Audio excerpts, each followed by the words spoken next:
पहला क्वेश्चन, निम्नलिखित में से किस शब्द के साथ ध्वनि तरंगों का संबंध नहीं है? फटाफट आंसर दीजिए। इसका राइट आंसर क्या हो जाएगा? माय डियर फ्रेंड्स, मैं आप सबको बता दूं, आप जितनी जल्दी आंसर देंगे मैं उतनी जल्दी गाइस आगे बढ़ूंगा, उतने ही कम समय में आपके पूरे क्वेश्चन कवर हो जाएंगे। सो प्लीज मैं आपसे रिक्वेस्ट करता हूं ताकि आप कम समय में जल्दी जल्दी आंसर देने की कोशिश कीजिए। जितना जल्दी आप आंसर देंगे उतनी जल्दी आपकी क्लास खत्म हो जाएगी। निम्नलिखित में से किस शब्द के साथ ध्वनि तरंगों का संबंध नहीं है, आपसे क्वेश्चन पूछा गया। इसका सही आंसर हो जाएगा, वो हो जाएगा कैंडेला का साथ। जो भी डियर फ्रेंड्स कैंडेला बता रहे हैं यहाँ पर बिल्कुल करेक्ट हो जाएगा, परफेक्ट आंसर आपका हो जाएगा। यहाँ पर आप देख लो गाइस, जिसका एक्सप्लेन, कैंडेला जो है ये प्रकाश की दीप्त तीव्रता का मानक इकाई है, अतः इसे ध्वनि से संबंधित नहीं कहा जा सकता। हार्ट जो है मेरे प्यारे भाई, या किसी भी तरंग आवृत्ति की इकाई है, चाहे वह प्रकाश आवृत्ति हो या ध्वनि हो। फिर डेसिबल जो है गाइस, जिस सापेक्ष तीव्रता का मात्रक है, अक्सर ध्वनि से संबंधित ही है, परंतु ध्वनि तक ये सीमित ही नहीं है बल्कि यह सापेक्ष तीव्रता से भी संबंधित है। माइक संख्या जो है गाइस, इसके द्वारा वस्तु की चाल की ध्वनि की तुलना की जाती है। ठीक है, तो यहाँ पर गाइस मैंने आपको पहले ही बता रखा है, मैं एक्सप्लेन के साथ आपको बताऊंगा, चाहे क्लास कितनी भी लंबी क्यों ना हो, लेकिन मैं एक्सप्लेन के साथ आपको डिस्कस करते हुए चलूंगा। ठीक है, अगला क्वेश्चन आपके सामने क्वेश्चन नंबर 2 है। इसको देखिए, निम्नलिखित में से किसका उपयोग बहुत कम समय के अंतराल को मापने के लिए किया जाता है? बताइए। अगला क्वेश्चन आपसे क्या कह रहा है कि निम्नलिखित में से किसका उपयोग बहुत कम समय के अंतराल को मापने के लिए किया जाता है? थोड़ा समझना गाइस, जिसमें जो सही आंसर हो जाएगा आपका वो हो जाएगा परमाणु घड़ियां। ऑप्शन सी आपका बिल्कुल सही आंसर हो जाएगा। आइए कुछ इसका एक्सप्लेन देख ले। यहाँ पर आप देख लो, 1 सेकंड की परिभाषा में गाइस सीजियम तत्व के 133 समस्थानिक का उल्लेख है। इसमें हमें सही उत्तर का अंदाजा लगता है परमाणु घड़ियां। क्वार्टज जो घड़ियां जो है हमारी गाइस, ये सामान्य जीवन में उपयोग होने वाली घड़ियां हैं। क्वार्टज घड़ियां जैसे गाइस आप देखते ही होंगे, जैसे आप गाइस अपने हैंड में जो वॉच पहनते हैं, उसमें भी गाइस आपने देखा होगा कि क्वार्टज कहीं कहीं लिखा होता है। ठीक है, अंदर जो गाइस उसका ग्लास होता है उसके अंदर आपने देखा होगा क्वार्टज कंपनी, कुछ लोग कहते हैं, लेकिन वो क्वार्टज घड़ियां होती हैं। ठीक है, पल्सर जो है गाइस, ये बहुत तेज गति से घूर्णन करने वाले न्यूट्रॉन के तारे होते हैं, जिनका घूर्णन काल इतना सटीक होता है कि वे आधुनिक घड़ियों को भी टक्कर देते हैं, परंतु इसे समय मापने के लिए प्रयोग नहीं किया जाता है। कहने का मतलब है गाइस, पल्सर जो है ये आपको मैंने बताया, क्वार्टज घड़ियां भी आपको बताया, सफेद बानों का कोई मतलब ही नहीं होता है। चल भैया, अगला क्वेश्चन आपके सामने। क्वेश्चन क्या कह रहा है? क्वेश्चन है कि प्रकृति में सबसे मजबूत बल है। देखो मैंने आपको पहले ही बता रखा मेरे भाई कि आप कोशिश करना, जो क्वेश्चंस आपको स्पष्ट नहीं दिख रहे हैं तो गाइस आप उसे क्लास को थोड़ी हाई क्वालिटी पे कर लीजिएगा, 360 480 आप कर लीजिएगा, आपको स्पष्ट दिखने लगेगा। प्रकृति में सबसे मजबूत बल है, ये क्वेश्चन आपसे पूछा गया। देखो माय डियर फ्रेंड्स, मैं आपको यहाँ पर बता दूं कि जो भी क्वेश्चंस आपके लिए लाए गए हैं, ये हर एक क्वेश्चन आपके इंपॉर्टेंट हैं। ठीक है, तो आंसर दो, इसका राइट आंसर क्या होगा? फटाफट आंसर दो, फटाफट। तो देखिए गाइस, सबसे मजबूत बल आपसे कहा गया, राइट आंसर होगा यहाँ पर आपका, वो हो जाएगा नाभिकीय बल। ऑप्शन नंबर सी आपका बिल्कुल सही आंसर हो जाएगा। यहाँ पर आप देख लो मेरे प्यारे भाई इसका एक्सप्लेनेशन। ठीक है, अगला आपके सामने क्वेश्चन क्या कह रहा है? क्वेश्चन आपके सामने अगला है कि सभी मूलभूत बलों में सबसे कमजोर है, यानी गाइस जो नीचे 4 आपको ऑप्शन दिए गए हैं, इसमें आपको ये बताना है कि सबसे कमजोर बल कौन सा होगा। सबसे मजबूत कहा गया आपने बताया नाभिकीय, सबसे कमजोर कहा जाएगा तब आप बताएंगे गुरुत्वाकर्षण। राइट आंसर यहाँ पर क्या होगा माय डियर फ्रेंड्स? गुरुत्वाकर्षण बल। सही आंसर यहाँ पर क्या होगा आपका? ऑप्शन नंबर ए बिल्कुल करेक्ट आंसर हो जाएगा। अगला आपके सामने क्वेश्चन कह रहा है मेरे भाई, निम्नलिखित में से कौन सी मूल राशि है? अब आपको ये बताना है इसमें कौन सी मूल राशि है। फटाफट आंसर दो, इसका राइट आंसर क्या हो जाएगा? मेरे प्यारे भाई मित्र, यहाँ पर जो आपका सही आंसर हो जाएगा वो हो जाएगा, जो मूल राशि यहाँ पर हो जाएगी आपकी, वो हो जाएगी समय। राइट आंसर क्या होगा मेरे प्यारे भाई? समय यहाँ पर आपका बिल्कुल सही आंसर हो जाएगा। अगला आपके सामने क्वेश्चन है कि 1 किलोवाट घंटा जो है ये कितने जूल के बराबर होता है? सही आंसर हो जाएगा, वो हो जाएगा 3.6 मेगा जूल। करेक्ट आंसर होगा मेरे प्यारे भाई यहाँ पर आपका, वो हो जाएगा ऑप्शन नंबर ए। जो भी प्यारे भाई बहन मित्र ऑप्शन ए बता रहे हैं बिल्कुल सही आंसर हो जाएगा। अगला आपके सामने क्वेश्चन कह रहा है मेरे भाई कि एक बार जो है ये किसके बराबर होता है? कहने का मतलब है एक बार जो है मेरे प्यारे भाई यह कितने पास्कल के बराबर होगा? इसका राइट आंसर आपको बताना है। फटाफट आंसर दो, परफेक्ट आंसर क्या होगा? इसका सही आंसर हो जाएगा 10 की घात 5 पास्कल के बराबर होगा। मेरे प्यारे भाई यहाँ पर आपका ऑप्शन नंबर सी जो है ये बिल्कुल सही आंसर हो जाएगा। अगला आपके सामने क्वेश्चन कह रहा है प्रतिरोध की इकाई है, कहने का मतलब है प्रतिरोध की इकाई इसमें क्या होगी।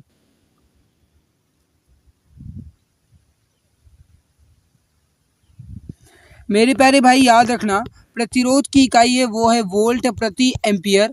राइट होगा यहाँ पर आपका ऑप्शन नंबर बी। जो भी प्यारे भाई बहन मित्र ऑप्शन बी बता रहे हैं बिल्कुल सही होगा। इसमें आप देख लो गाइस कहा जाए ओम के नियम के अनुसार प्रतिरोध जो है ये वोल्टता और धारा का अनुपात होता है, क्योंकि आप जानते हैं गाइस वोल्टता और धारा का अनुपात होता है और इसीलिए मेरे प्यारे भाई वोल्टता का जो मात्रक होता है ये क्या होता है वोल्ट होता है एंड जो धारा का मात्रक होता है ये क्या होता है एम्पियर होता है। तो वोल्ट प्रति एम्पियर होता है या फिर जिन्हें आप कहते हो ओम। ठीक है, ये हो जाएगा मेरे प्यारे भाई प्रतिरोध का मात्रक। ठीक है, ओम का कुछ सिंबल इस प्रकार से होता है। अगला आपके सामने क्वेश्चन कह रहा है कि विद्युत शक्ति की इकाई है। अब आपको ये बताना है इसमें विद्युत शक्ति की इकाई कौन सी हो जाएगी। अब आपका गाइस विषय नंबर 2 इकाई शुरू हो चुका है। अभी तक कुछ गाइस आपकी आधारभूत ही चल रही थी, अब आपके इकाई शुरू हो चुके हैं। देखो विद्युत शक्ति की इकाई जो है मेरे प्यारे भाई वह क्या हो जाएगी वाट। ऑप्शन नंबर बी आपका बिल्कुल सही होगा। जो भी डियर फ्रेंड्स ऑप्शन बी यहाँ पर बता रहे हैं बिल्कुल सही आंसर हो जाएगा, परफेक्ट आंसर आपका हो जाएगा। यहाँ पर आप देख लो बोल्ट से कपड़े के थान को मापा जाता है जो 40 यार्ड लंबा तथा 60 इंच चौड़ा होता है। ठीक है, और ये जो गाइस ऊपर बोल्ट लिखा हुआ था, ठीक है, ये बोल्ट लिखा ना कि वोल्ट। शक्ति की मानक इकाई वाट होती है। किलोवाट घंटा जो है मेरे प्यारे भाई ये ऊर्जा की खपत की इकाई होती है जो कि व्यावसायिक रूप में प्रयोग होती है। एम्पेयर जो है विद्युत धारा की इकाई है। ठीक है, अगला है विद्युत आवेश की एसआई इकाई क्या होगी। सभी जानते हैं, इजी क्वेश्चन है, छोटे छोटे बच्चे जानते हैं। आप भी बताइए राइट आंसर क्या होगा। विद्युत आवेश की एसआई इकाई क्या होगी। इसका जो सही आंसर हो जाएगा वो हो जाएगा कूलाम। जो भी प्यारे भाई बहन कूलाम या फिर कूलम वो बता रहे हैं बिल्कुल सही होगा। ऑप्शन नंबर बी जो है आपका बिल्कुल करेक्ट आंसर हो जाएगा। अगला आपके सामने क्वेश्चन कह रहा है एक डेसिबल है। अब आपको ये बताना है इसका राइट आंसर क्या होगा।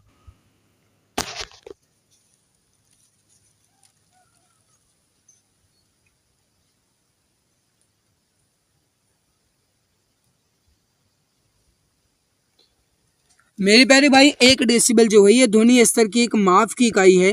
राइट होगा यहाँ पर आपका ऑप्शन डी। जो भी प्यारे भाई मित्र ऑप्शन डी यहाँ पर बता रहे हैं बिल्कुल सही आंसर होगा। अगला आपके सामने क्वेश्चन है डेसिबल शब्द जो है ये किसके साथ जुड़ा हुआ है वह है। कहने का मतलब है डेसिबल जो है ये किससे जुड़ा है वायु, जल, ध्वनि या फिर मिट्टी। सभी जानते होंगे, फटाफट आंसर दो। राइट आंसर क्या हो जाएगा।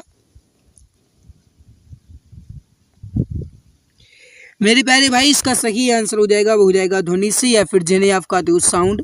राइट आंसर होगा यहाँ पर आपका ऑप्शन नंबर सी। जो भी प्यारे भाई मित्र यहाँ पर ऑप्शन सी बता रहे हैं बिल्कुल सही हो जाएगा, करेक्ट आंसर आपका हो जाएगा। अगला आपके सामने मेरे प्यारे भाई क्वेश्चन क्या कह रहा है डेसिबल वह इकाई है जिसका उपयोग होता है। कहने का मतलब है डेसिबल का उपयोग जो है ये किस में होता है। प्रकाश की गति मापने के लिए, ऊष्मा की तीव्रता मापने के लिए, ध्वनि की तीव्रता या फिर रेडियो तरंग की आवृत्ति मापने के लिए। बताइए इसका राइट आंसर क्या होगा। सभी जानते हैं मेरे प्यारे भाई डेसिबल जो है ये ध्वनि की तीव्रता की इकाई होती है। सही आंसर हो जाएगा यहाँ पर आपका ऑप्शन नंबर सी। जो भी प्यारे भाई मित्र यहाँ पर ऑप्शन सी बता रहे हैं बिल्कुल सही हो जाएगा, करेक्ट आंसर आपका हो जाएगा। अगला आपके सामने क्वेश्चन है कि निम्नलिखित में से कौन ध्वनि की गोचर प्रबलता की इकाई है।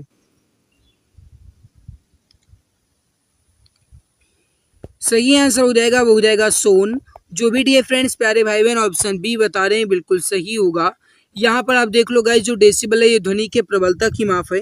सोन जो है गाइज इसके महसूस करने वाली, यानी कहा जाए मेरे प्यारे भाई जो गोचर होती है, गोचर का मतलब होता है मेरे प्यारे भाई महसूस करने वाली।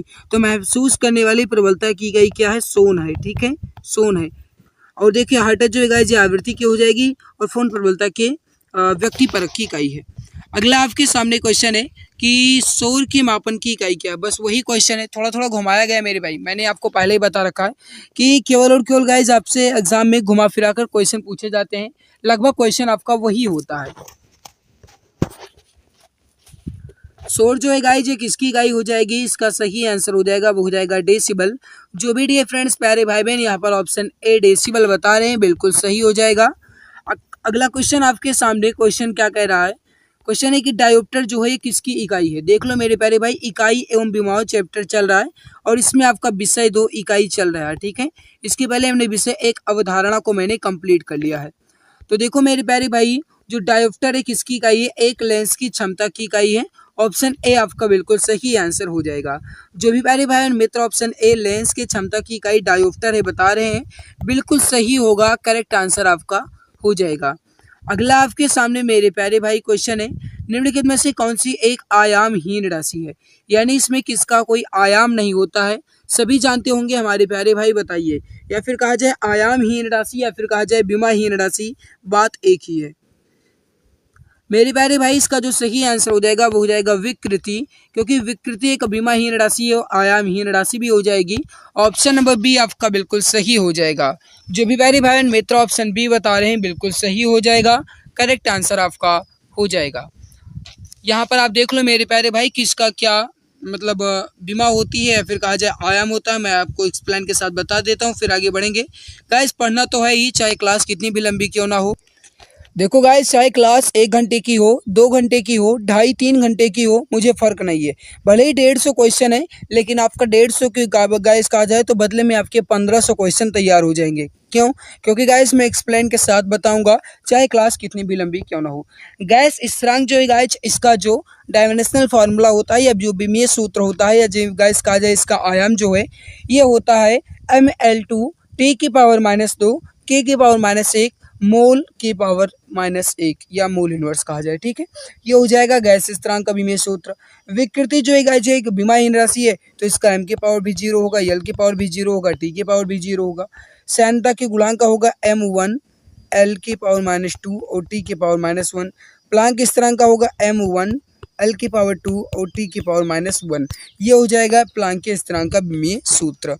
अगला आपके सामने वायु की किसी भी मात्रा या फिर क्यूबिक मीटर में जल वाष्प की मात्रा को निम्न में से किस रूप में जाना जाता है। बताइए इसका सही आंसर क्या होगा। मेरे प्यारे भाई जो इसका सही आंसर हो जाएगा परम आर्द्रता के रूप में। ऑप्शन सी आपका बिल्कुल सही हो जाएगा, करेक्ट आंसर आपका हो जाएगा। अगला आपके सामने सापेक्ष आर्द्रता को किसी रूप में व्यक्त किया जाता है। कहने का मतलब है सापेक्ष आर्द्रता को हम किस रूप में व्यक्त करते हैं। मेरे प्यारे भाई इसका सही आंसर हो जाएगा वो हो जाएगा, इसे हम परसेंटेज के रूप में या फिर जिन्हें आप कहते हो प्रतिशत के रूप में हम व्यक्त करते हैं। ऑप्शन नंबर सी आपका बिल्कुल सही हो जाएगा। जो भी डियर फ्रेंड्स ऑप्शन सी बता रहे हैं बिल्कुल सही आंसर हो जाएगा।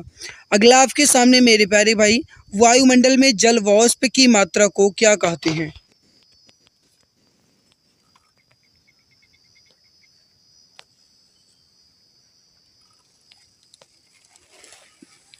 तो मेरे प्यारे भाई जो इसका सही आंसर हो जाएगा वो हो जाएगा आर्द्रता कहते हैं। ए आंसर आपका बिल्कुल करेक्ट हो जाएगा। अगला क्वेश्चन आपके सामने मेरे प्यारे भाई, क्वेश्चन क्या कह रहा है थोड़ा समझना कि एच जेड जो है ये किसके मापने की इकाई है, या फिर कहा जाए मेरे प्यारे भाई जो एच जेड है ये प्रतीक है। हालांकि इसका पूरा नाम कहा जाए तो पूरा नाम होता है हर्ट्ज, ठीक है। तो हर्ट्ज जो है ये क्या मापने की इकाई है। बहुत ही ईजी क्वेश्चन है, सभी प्यारे भाई बहन जानते ही हैं। इसका जो सही आंसर हो जाएगा वो हो जाएगा तरंगों की आवृत्ति मापने के लिए हम हर्ट्ज का प्रयोग करते हैं। राइट आंसर होगा यहाँ पर आपका ऑप्शन नंबर बी। जो भी प्यारे भाई बहन मित्र ऑप्शन बी बता रहे हैं बिल्कुल सही आंसर हो जाएगा। अगला आपके सामने क्वेश्चन है कि तरंगों की दूरियों को मापा जाता है। बताइए तरंगों की दूरियों को हम किस में मापते हैं। तो इसका जो सही आंसर हो जाएगा मेरे प्यारे भाई, जो भी डियर फ्रेंड्स क्वेश्चन नंबर 22 का बता रहे हैं प्रकाश वर्ष के रूप में, बिल्कुल सही होगा। ऑप्शन नंबर डी जो है आपका बिल्कुल करेक्ट होगा। तारों की दूरियों को हम प्रकाश वर्ष के रूप में मानते हैं, मतलब नापते हैं। ऑप्शन डी आपका बिल्कुल सही होगा। अगला आपके सामने मेरे भाई क्वेश्चन अगला आपसे क्या कह रहा है कि एक प्रकाश वर्ष जो है ये किसकी इकाई है। सभी जानते हैं, फटाफट आंसर दो। और वैसे भी मैं आपको यहाँ पर बता दूँ मेरे प्यारे भाई कि ये जो क्वेश्चन आपसे कहा गया है मेरे भाई, थोड़ा समझने की कोशिश करना। इसमें आपको एक अलग से ऑप्शन नंबर ई भी दिया जाना चाहिए। और ऑप्शन ई में आपसे क्या कहा जाना चाहिए, इसमें ऑप्शन ई में गाइज आपसे कहा जाना चाहिए, थोड़ा समझने की कोशिश करना। मैं कहना क्या चाह रहा हूँ कि इसके अलावा गाइज आपको ऑप्शन एक ई दे दिया जाना चाहिए और इसमें लिखना चाहिए वी सी एंड डी, है ना। क्योंकि गाइज जो प्रकाश वर्ष है ये किसकी इकाई है, ये गाइज जो है ये अंतरिक्ष में दूरी की इकाई है, ये खगोलीय दूरी की लंबाई मापने की इकाई है, या प्रकाश द्वारा यात्रा की गई दूरी ये भी है। तो मतलब B and C and D आपका बिल्कुल सही हो जाएगा। एक प्रकाश वर्ष किसका माप है, वही क्वेश्चन है, थोड़ा घुमाया गया। बताइए इसका सही आंसर क्या होगा। इसका जो सही आंसर हो जाएगा वो हो जाएगा दूरी का, ऑप्शन नंबर सी आपका बिल्कुल सही आंसर हो जाएगा। अगला आपके सामने प्रकाश वर्ष इनमें से किसकी एक इकाई है, वही क्वेश्चन है गाइस, थोड़ा घुमाया गया ये भी। तो इसका सही आंसर क्या हो जाएगा, दूरी की है, जो भी dear friends option number B बता रहे हैं बिल्कुल सही आंसर हो जाएगा। अगला आपके सामने क्वेश्चन क्या कह रहा है, थोड़ा समझना ये भी क्वेश्चन। प्रकाश जो वर्ष जो है गाइज ये इकाई है, बस वही क्वेश्चन आ रहे हैं। थोड़ा देखो गाइज, केवल और केवल लिखने का ढंग बदल दिया गया, थोड़ा लैंग्वेज चेंज कर दिया गया, ऑप्शन थोड़ा चेंज कर दिया गया बस। मैंने वैसे भी पहले ही आपको बता रखा है मेरे भाई कि क्वेश्चन आपके लगभग वही आते हैं, बस थोड़ा इसमें लैंग्वेज ही चेंज किया जाता है बस, ठीक है। तो आप गाइज बिल्कुल भी चिंता ना करें, आपका सिलेक्शन होगा रहेगा, बस आप मेहनत लगन निरंतरता अपने अंदर दिल के अंदर बनाए रखिएगा। तो देखो प्रकाश वर्ष जो है गाइज ये दूरी हो जाएगा, ऑप्शन सी यहाँ पर आपका बिल्कुल फिल हो जाएगा, ऑप्शन नंबर सी बिल्कुल करेक्ट आंसर आपका हो जाएगा।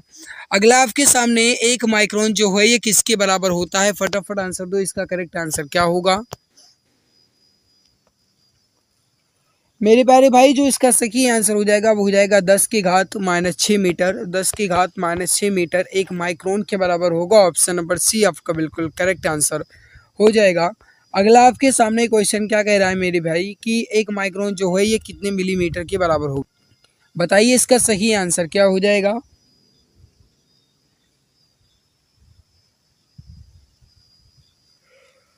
मेरे प्यारे भाई एक माइक्रोन जो है ये 0.001 मिलीमीटर के बराबर है, ऑप्शन नंबर सी आपका बिल्कुल सही आंसर हो जाएगा। जो भी प्यारे भाई मित्र ऑप्शन सी यहाँ पर बता रहे हैं बिल्कुल सही हो जाएगा। अगला आपके सामने क्वेश्चन कह रहा है कि ध्वनि प्रदूषण स्तर की इकाई क्या है, ध्वनि प्रदूषण या ध्वनि स्तर की इकाई क्या है, इसका सही आंसर हो जाएगा वो हो जाएगा आपका ऑप्शन नंबर ए डेसिबल, बिल्कुल करेक्ट आंसर हो जाएगा। तो जो भी प्यारे भाई मित्र ऑप्शन ए डेसिबल बता रहे हैं बिल्कुल सही होगा, करेक्ट आंसर आपका हो जाएगा। अगला आपके सामने कि पारसेक जो है ये किसकी इकाई की माप है, यानी क्या इसका कहा जाए तो किसकी माप की इकाई है पारसेक।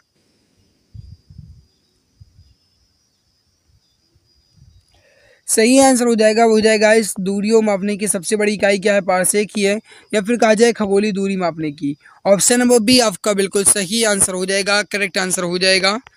अगला आपके सामने मेरे भाई क्वेश्चन क्या कह रहा है, थोड़ा ये भी समझना कि निम्नलिखित में से कौन सी खगोलीय दूरी की इकाई है। अब आपको ये बताना है इसमें खगोलीय दूरी की इकाई क्या होगी। अभी इसके पहले ही आपने देखा मेरे प्यारे भाई खगोलीय दूरी की इकाई क्या है, पारसेक है। राइट आंसर हो जाएगा यहाँ पर आपका ऑप्शन नंबर डी पारसेक, बिल्कुल करेक्ट आंसर हो जाएगा।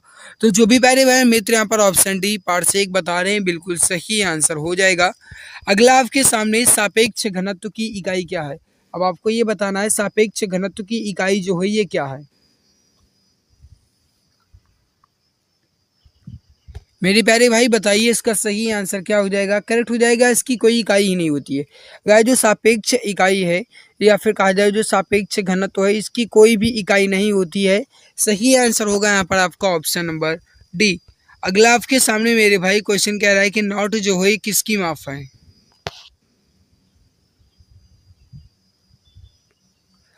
मेरे प्यारे भाई नॉट जो है किसकी माप है, आपसे यह क्वेश्चन पूछा गया। सही आंसर हो जाएगा वो हो जाएगा एक जहाज की गति, ऑप्शन नंबर ए आपका बिल्कुल करेक्ट आंसर हो जाएगा। तो जो भी प्यारे भाई मित्र ऑप्शन ए बता रहे हैं बिल्कुल सही आंसर हो जाएगा। अगला आपके सामने क्वेश्चन कह रहा है मेरे भाई कि टेस्ला जो है यह इकाई है किसकी, मतलब किस चुंबकीय की, धारा चुंबकीय, प्रेरण चुंबकीय, आघूर्ण चुंबकीय या फिर क्षेत्र चुंबकीय। टेस्ला जो है किसकी इकाई है। तो तो देखिए मेरे प्यारे भाई, जो टेस्ला है ये इकाई है। तो ये हो जाएगा आपका किस चुंबकीय की, जो भी प्यारे भाई मित्र यहाँ पर बता रहे हैं क्षेत्र चुंबकीय, बिल्कुल सही आंसर हो जाएगा। यानी चुंबकीय क्षेत्र की इकाई जो है ये टेस्ला हो जाएगी। ऑप्शन नंबर डी आपका बिल्कुल सही आंसर हो जाएगा। अगला आपके सामने मेरे भाई क्वेश्चन क्या कह रहा है कि थर्म जो है ये किसकी इकाई है। थर्म थर्म जो है मेरे भाई या किसकी इकाई है, फटाफट आंसर दो। इसका राइट आंसर क्या हो जाएगा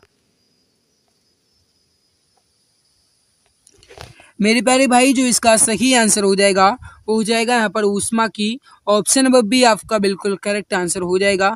थर्म जो है गाइज ये ऊष्मा की इकाई हो जाएगी। ऑप्शन बी आपका बिल्कुल सही आंसर होगा। अगला आपके सामने क्वेश्चन क्या कह रहा है कि 1 नैनोमीटर जो है गाइज ये किसके बराबर होता है, कितने मीटर की?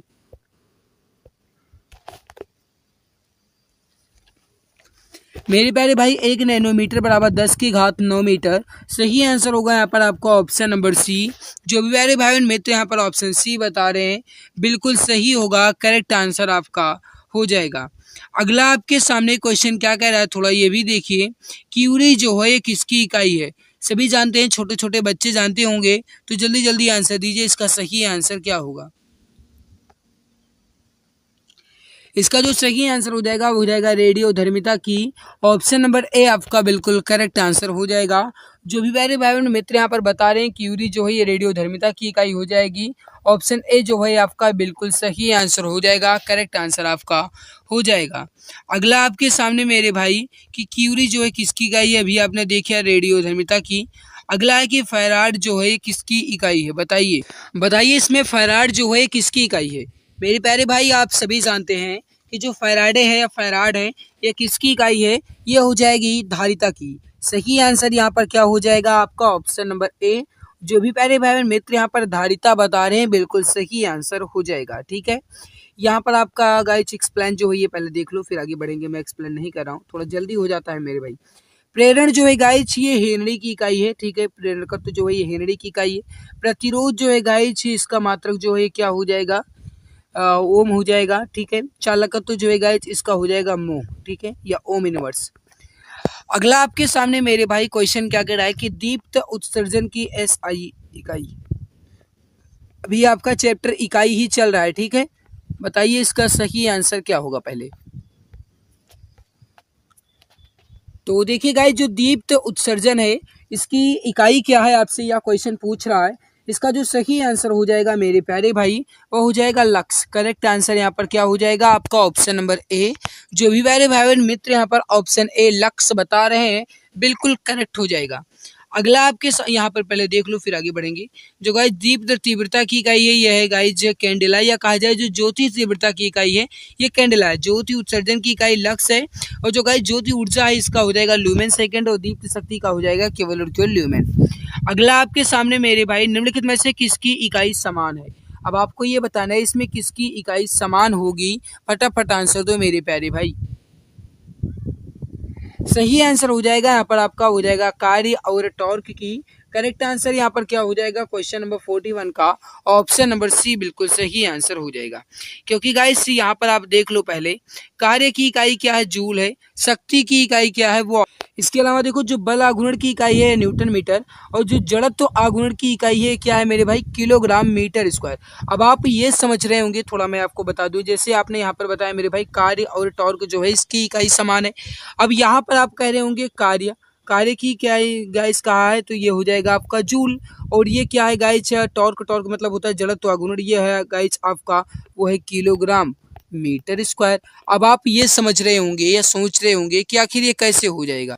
चलिए अगला देखिए गाइस, वैसे भी मैं आपको बता दूं जो कार्य है गाइस इसे भी आप किलोग्राम मीटर स्क्वायर में कर सकते हैं। ठीक है, कोणीय संवेग की किलोग्राम मीटर स्क्वायर प्रति सेकंड, और जो गाइस न्यूटन मीटर है या जो गाइस जे है इसका एक ही अर्थ होता है। ठीक है, तो वही आपने यहाँ पर देख लिया। चलिए भैया अगला आपके सामने मेरे भाई कि प्लांक स्थिरांक की इकाई क्या है, बताइए इसका सही आंसर क्या होगा। प्लांक की स्थिरांक की इकाई क्या है? सही आंसर हो जाएगा वो हो जाएगा जूल सेकंड। करेक्ट आंसर हो जाएगा यहाँ पर आपका ऑप्शन नंबर ए। अगला आपके सामने मेरे भाई क्वेश्चन कह रहा है, थोड़ा समझना, शोर माप की इकाई है। बस वही क्वेश्चन फिर से आया, थोड़ा घुमाया गया, गाइस मैंने आपको पहले ही बता रखा है, केवल घुमाया फिराया क्वेश्चन आता है। सही आंसर होगा यहाँ पर आपका ऑप्शन नंबर डी, डेसिबल बिल्कुल करेक्ट आंसर हो जाएगा। अगला आपके सामने 1 किलोवाट घंटा जो है यह किसकी इकाई है? सही आंसर हो जाएगा मेरे प्यारे भाई, वह हो जाएगा ऊर्जा की। जो भी प्यारे भाई मित्र यहाँ पर ऊर्जा की बता रहे हैं बिल्कुल सही होगा। अभी आपका अध्याय 1 इकाई एवं विमाएं ही चल रहा है, ये गाइज आपका विषय 2 इकाई चल रहा है, ठीक है। अगला आपके सामने मेरे भाई क्वेश्चन क्या कह रहा है कि किलोवाट घंटा इकाई आपने बताया ऊर्जा की। चलिए अगला है कि चुंबकीय धारा की एसआई इकाई क्या है। अब आपको ये बताना है चुंबकीय धारा की एसआई इकाई क्या है।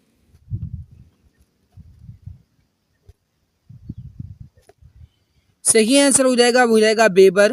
करेक्ट आंसर हो जाएगा यहाँ पर आपका ऑप्शन नंबर ए, वेबर जो है ये बिल्कुल सही आंसर हो जाएगा। करेक्ट आंसर आपका हो जाएगा। अगला आपके सामने मेरे भाई क्वेश्चन कह रहा है निम्नलिखित में से कौन सी भौतिक राशि के जोड़े समान आयाम के हैं। आपको ये बताना है कि इसमें किसका विमीय सूत्र जो है गाइस ये समान है। अब आप देख रहे होंगे यहाँ पर विषय 3 आपका विमाएं शुरू हो चुका है। बताइए इसका सही आंसर क्या होगा। मेरे प्यारे भाई कार्य और ऊर्जा, ये बिल्कुल सही आंसर होगा आपका ऑप्शन नंबर सी जो है ये बिल्कुल करेक्ट आंसर आपका हो जाएगा। क्योंकि आप देख सकते हो मेरे भाई कार्य का अगर कहा जाए सही जो गाइस विमीय सूत्र होता है ये क्या होता है, तो m के पावर 1 l के पावर 2 t के पावर -2, और ऊर्जा का भी m के पावर l t के पावर गाइस 2, और मतलब m के पावर 1 l के पावर t 2 और t के पावर -2, तो ये भी आपका हो जाएगा। कार्य और ऊर्जा जो है ये आपका बिल्कुल सही हो जाएगा। अगला है कि आयाम एम एल टी की पावर -2 किसी से मेल खाती है। थोड़ा समझना, इजी क्वेश्चन बहुत है।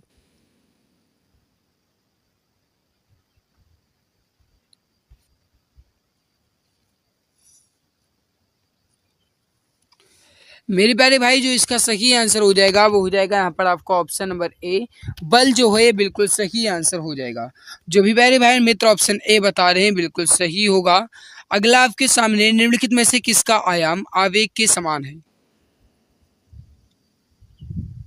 फटाफट आंसर दीजिए, इसका सही आंसर क्या हो जाएगा। मेरे प्यारे भाई जल्दी जल्दी आंसर देने की कोशिश कीजिए। इसका जो सही आंसर हो जाएगा वो हो जाएगा किसका आयाम आवेग के समान है। करेक्ट आंसर हो जाएगा मेरे प्यारे भाई, वह हो जाएगा संवेग, या फिर आप कहते हो मोमेंटम। करेक्ट आंसर यहाँ पर क्या हो जाएगा आपका ऑप्शन नंबर बी। जो भी मेरे भाई बहन मित्र ऑप्शन बी संवेग बता रहे हैं बिल्कुल सही आंसर हो जाएगा। अगला आपके सामने मेरे भाई कि आयामी फार्मूला ml1 t की पावर -2 किससे मेल खाता है। सही आंसर हो जाएगा क्वेश्चन नंबर 50 का। जो भी प्यारे भाई और मित्र यहाँ पर बता रहे हैं प्रत्यास्थता का मापांक।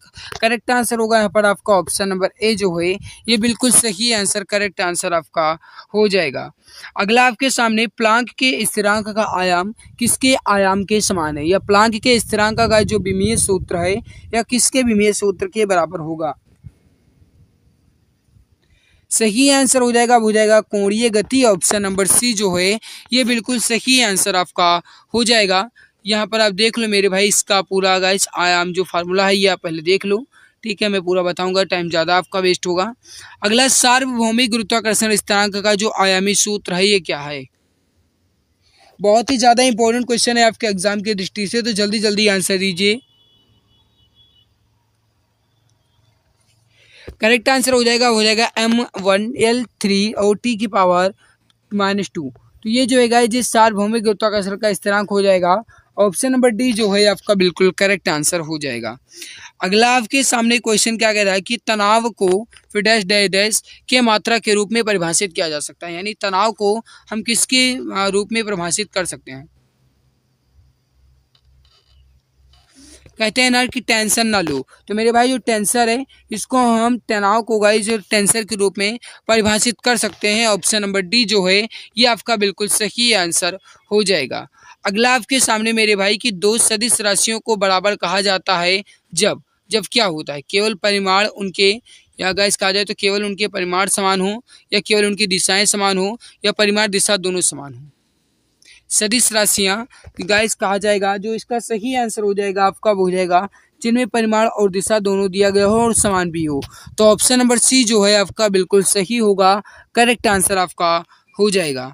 अगला आपके सामने मेरे भाई क्वेश्चन है निम्नलिखित में से कौन सा एक अदिश राशि है। अब आपको ये बताना है इसमें कौन सी एक अदिश राशि है। आपका विषय 2 सदिश और अदिश शुरू हो चुका है, विषय 4 है। ठीक है, बताइए इसका सही आंसर क्या होगा। इसका जो सही आंसर हो जाएगा मेरे प्यारे भाई, वह हो जाएगा यहाँ पर विद्युत स्थितिकीय क्षमता। करेक्ट आंसर हो जाएगा यहाँ पर आपका ऑप्शन नंबर डी।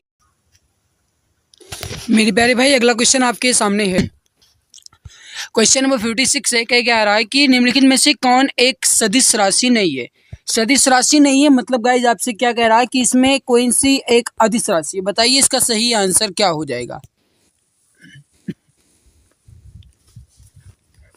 सही आंसर हो जाएगा, वो हो जाएगा आपका ऑप्शन नंबर ए चाल। बिल्कुल करेक्ट आंसर हो जाएगा। तो यहाँ पर आपका सही आंसर क्या हो जाएगा, चाल। ए आंसर आपका बिल्कुल सही आंसर हो जाएगा। ठीक है, यहाँ पर आप देख लो गाइज कुछ सदिश राशियों के उदाहरण जैसे विस्थापन हो गया, वेग हो गया, संवेग हो गया, बल, कोणीय संवेग, कोणीय वेग, कोणीय विस्थापन, बल, आघूर्ण, धारा घनत्व, जो है गाइज ये सभी जो हैं ये सदिश राशि के उदाहरण हो जाएंगे। ठीक है, तो यहाँ पर गाइज हमने इकाइयों एवं मापन से संबंधित क्वेश्चंस को कुछ कंप्लीट किए हैं। अब हम बढ़ते हैं गाइज यांत्रिकी से संबंधित। ठीक है, यहाँ पर गाइज आप इन्हें जानते होंगे, इनका नाम क्या है आप यहाँ पर देख लो गाइज, ये हैं गैलीलियो जी, जिन्हें आधुनिक विज्ञान का जनक भी कहा जाता है। ठीक है, तो अब हम चलते हैं गाइज अपने यांत्रिकी अध्याय 2 में। लेकिन उससे पहले अगर आपने अभी तक क्लास को लाइक नहीं किया है तो एक बार क्लास को दिल की गहराई से सभी प्यारे भाई बहन पहले लाइक कर दो, और जो चैनल पर पहली बार है मैं सब्सक्राइब कर लेंगे ताकि आने वाली हर लाइव क्लास की नोटिफिकेशन आपको टाइम टू टाइम मिला करे। तो अगर आपने अभी तक क्लास को लाइक नहीं किया है तो एक बार पहले लाइक कर दो दिल की गहराई से, फिर आगे हम बढ़ेंगे। सबसे पहले सभी प्यारे भाई बहन लाइक कर दीजिए, सभी मित्र पहले लाइक कर दीजिए, मेरे प्यारे भाई लाइक कर दीजिए। मैं बार बार कह रहा हूँ गाइस, आपकी जिम्मेदारी है। चलिए अगला क्वेश्चन आपके सामने। क्वेश्चन क्या कह रहा है गाइस, यांत्रिकी में पहला है विषय गतिकी। ठीक है, असमान द्रव्यमान के दो पत्थरों को समान वेग से लंबवत रूप से फेंका जाता है, निम्नलिखित में से क्या होगा। भारी द्रव्यमान अधिक ऊंचाई तक पहुंच जाएगा, हल्का द्रव्यमान अधिक ऊंचाई तक पहुंच जाएगा, या दोनों एक ही ऊंचाई पर पहुंचेंगे, या फिर उनमें से कोई भी अधिक ऊंचाई तक पहुंच सकता है। मेरे प्यारे भाई असमान द्रव्यमान के दो पत्थर हैं, उनको समान वेग से लंबवत रूप से फेंका जाता है, तो गाइस वो दोनों के दोनों जो हैं वो एक ही ऊंचाई पर पहुंचेंगे। राइट आंसर होगा यहाँ पर आपका ऑप्शन नंबर सी। जो भी प्यारे भाई बहन मित्र यहाँ पर ऑप्शन सी बता रहे हैं बिल्कुल सही आंसर आपका हो जाएगा। अगला क्वेश्चन आपके सामने। क्वेश्चन क्या कह रहा है गाइस, क्वेश्चन देखिए, कागज का एक टुकड़ा और एक क्रिकेट की गेंद को एक ही ऊंचाई से गिराया जाता है, निम्नलिखित में से किस परिस्थिति में दोनों सतह पर एक साथ पहुंचते हैं। दैट मीन्स ये हुआ गाइस कि कागज का कोई एक टुकड़ा है और एक क्रिकेट की गेंद है, उन दो गाइस दोनों को यानी टुकड़े को और गेंद को एक ही ऊंचाई से गिराया जाता है, तो गाइस वो किस परिस्थिति पर दोनों मतलब एक साथ पहुंचेंगे। उनका आयतन अगर बराबर है तो एक साथ पहुंचेंगे, या घनत्व समान है तो एक साथ पहुंचेंगे, द्रव्यमान समान है तो एक साथ पहुंचेंगे, या उन्हें निर्वात से गिरा दिया जाना चाहिए। बताइए इसका सही आंसर क्या हो जाएगा। माय डियर फ्रेंड्स, जो इसका राइट आंसर हो जाएगा वो हो जाएगा, जो भी डियर फ्रेंड्स प्यारे भाई बहन बता रहे हैं कि जैसे कोई एक कागज़ का टुकड़ा है और कोई एक क्रिकेट की गेंद है, अगर गाइस उसे एक ही ऊंचाई से गिराया जाता है तो किस परिस्थिति पर दोनों सतह पर एक साथ पहुंचेंगे। राइट होगा अगर उन्हें गाइस हम एक निर्वात से गिराएंगे, यानी गाइस कहा जाए तो जहां पर हवा ना हो। राइट आंसर यहाँ पर क्या हो जाएगा आपका ऑप्शन डी। जो भी डियर फ्रेंड्स प्यारे भाई बहन ऑप्शन डी बता रहे हैं बिल्कुल सही आंसर हो जाएगा। ठीक है, अगला आपके सामने मेरे प्यारे भाई क्वेश्चन क्या कह रहा है, थोड़ा समझना ये भी। एक इमारत के ऊपर से अलग अलग द्रव्यमान के दो पत्थर एक साथ गिराए जाते हैं तो क्या होगा। देखो अगर आपको क्वेश्चंस अच्छे से नहीं दिख रहे हैं तो आप इसकी क्वालिटी को थोड़ा हाई कर लीजिएगा गाइस, आपको आसानी से क्वेश्चन दिख जाएंगे। माय डियर फ्रेंड्स, जो इसका सही आंसर हो जाएगा वो हो जाएगा दोनों पत्थर एक ही समय में जमीन पर पहुंचते हैं। सही आंसर होगा यहाँ पर आपका ऑप्शन सी। जो भी डियर फ्रेंड्स प्यारे भाई बहन ऑप्शन सी बता रहे हैं बिल्कुल सही होगा, करेक्ट आंसर आपका हो जाएगा। अगला आपके सामने मेरे भाई क्वेश्चन क्या कह रहा है, थोड़ा इसे देखिए।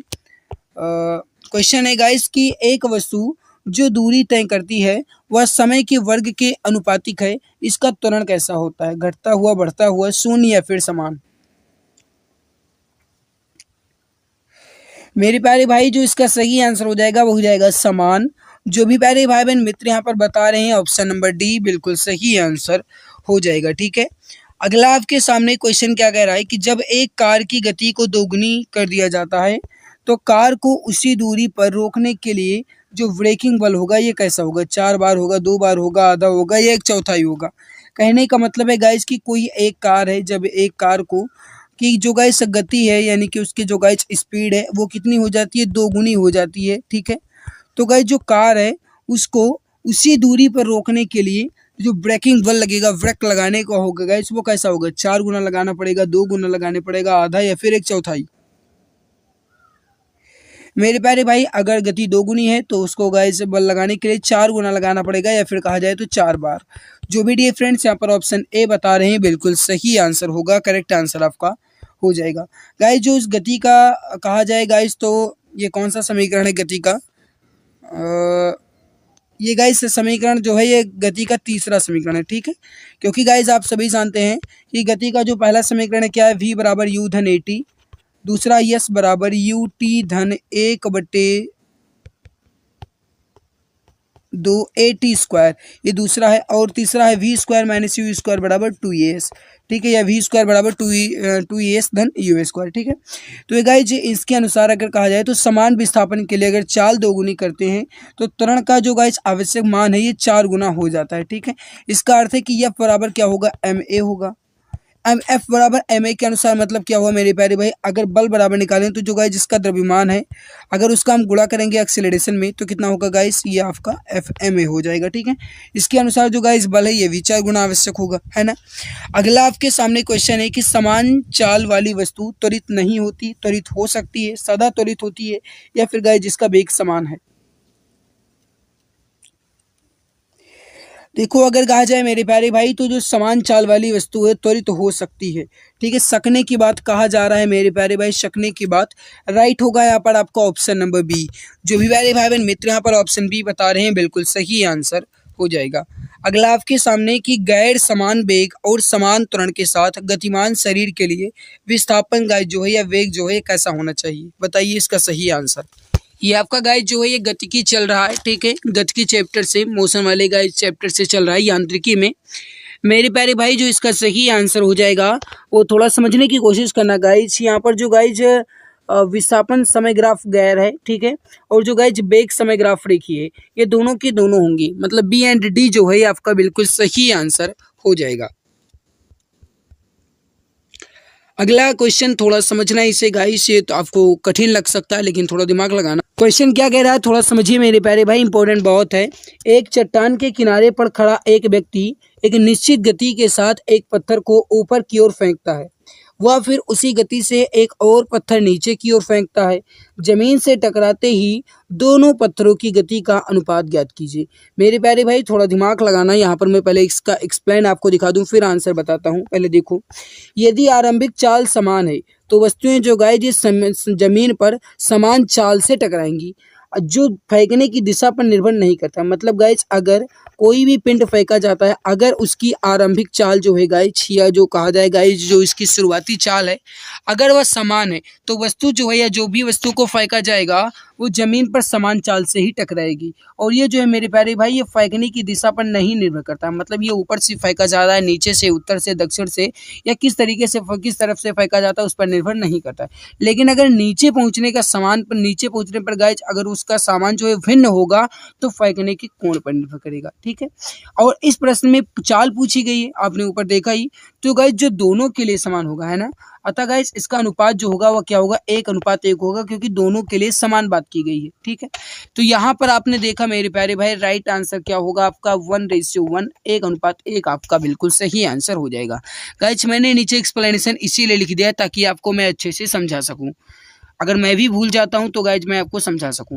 देखो अगला है कि एक वेग समय ग्राफ की ढाल जो है ये क्या दर्शाती है। मतलब गाइज एक वेग समय ग्राफ की जो ढाल है ये क्या दर्शाती है, आपसे यह क्वेश्चन पूछ रहा है। इसका जो सही आंसर हो जाएगा मेरे प्यारे भाई वह हो जाएगा वह उसका एक्सेलरेशन, या कहा जाए तो उसका त्वरण दर्शाती है। राइट आंसर यहाँ पर हो जाएगा आपका ऑप्शन नंबर ए। जो भी प्यारे भाई बहन मित्र ऑप्शन ए बता रहे हैं बिल्कुल सही आंसर हो जाएगा।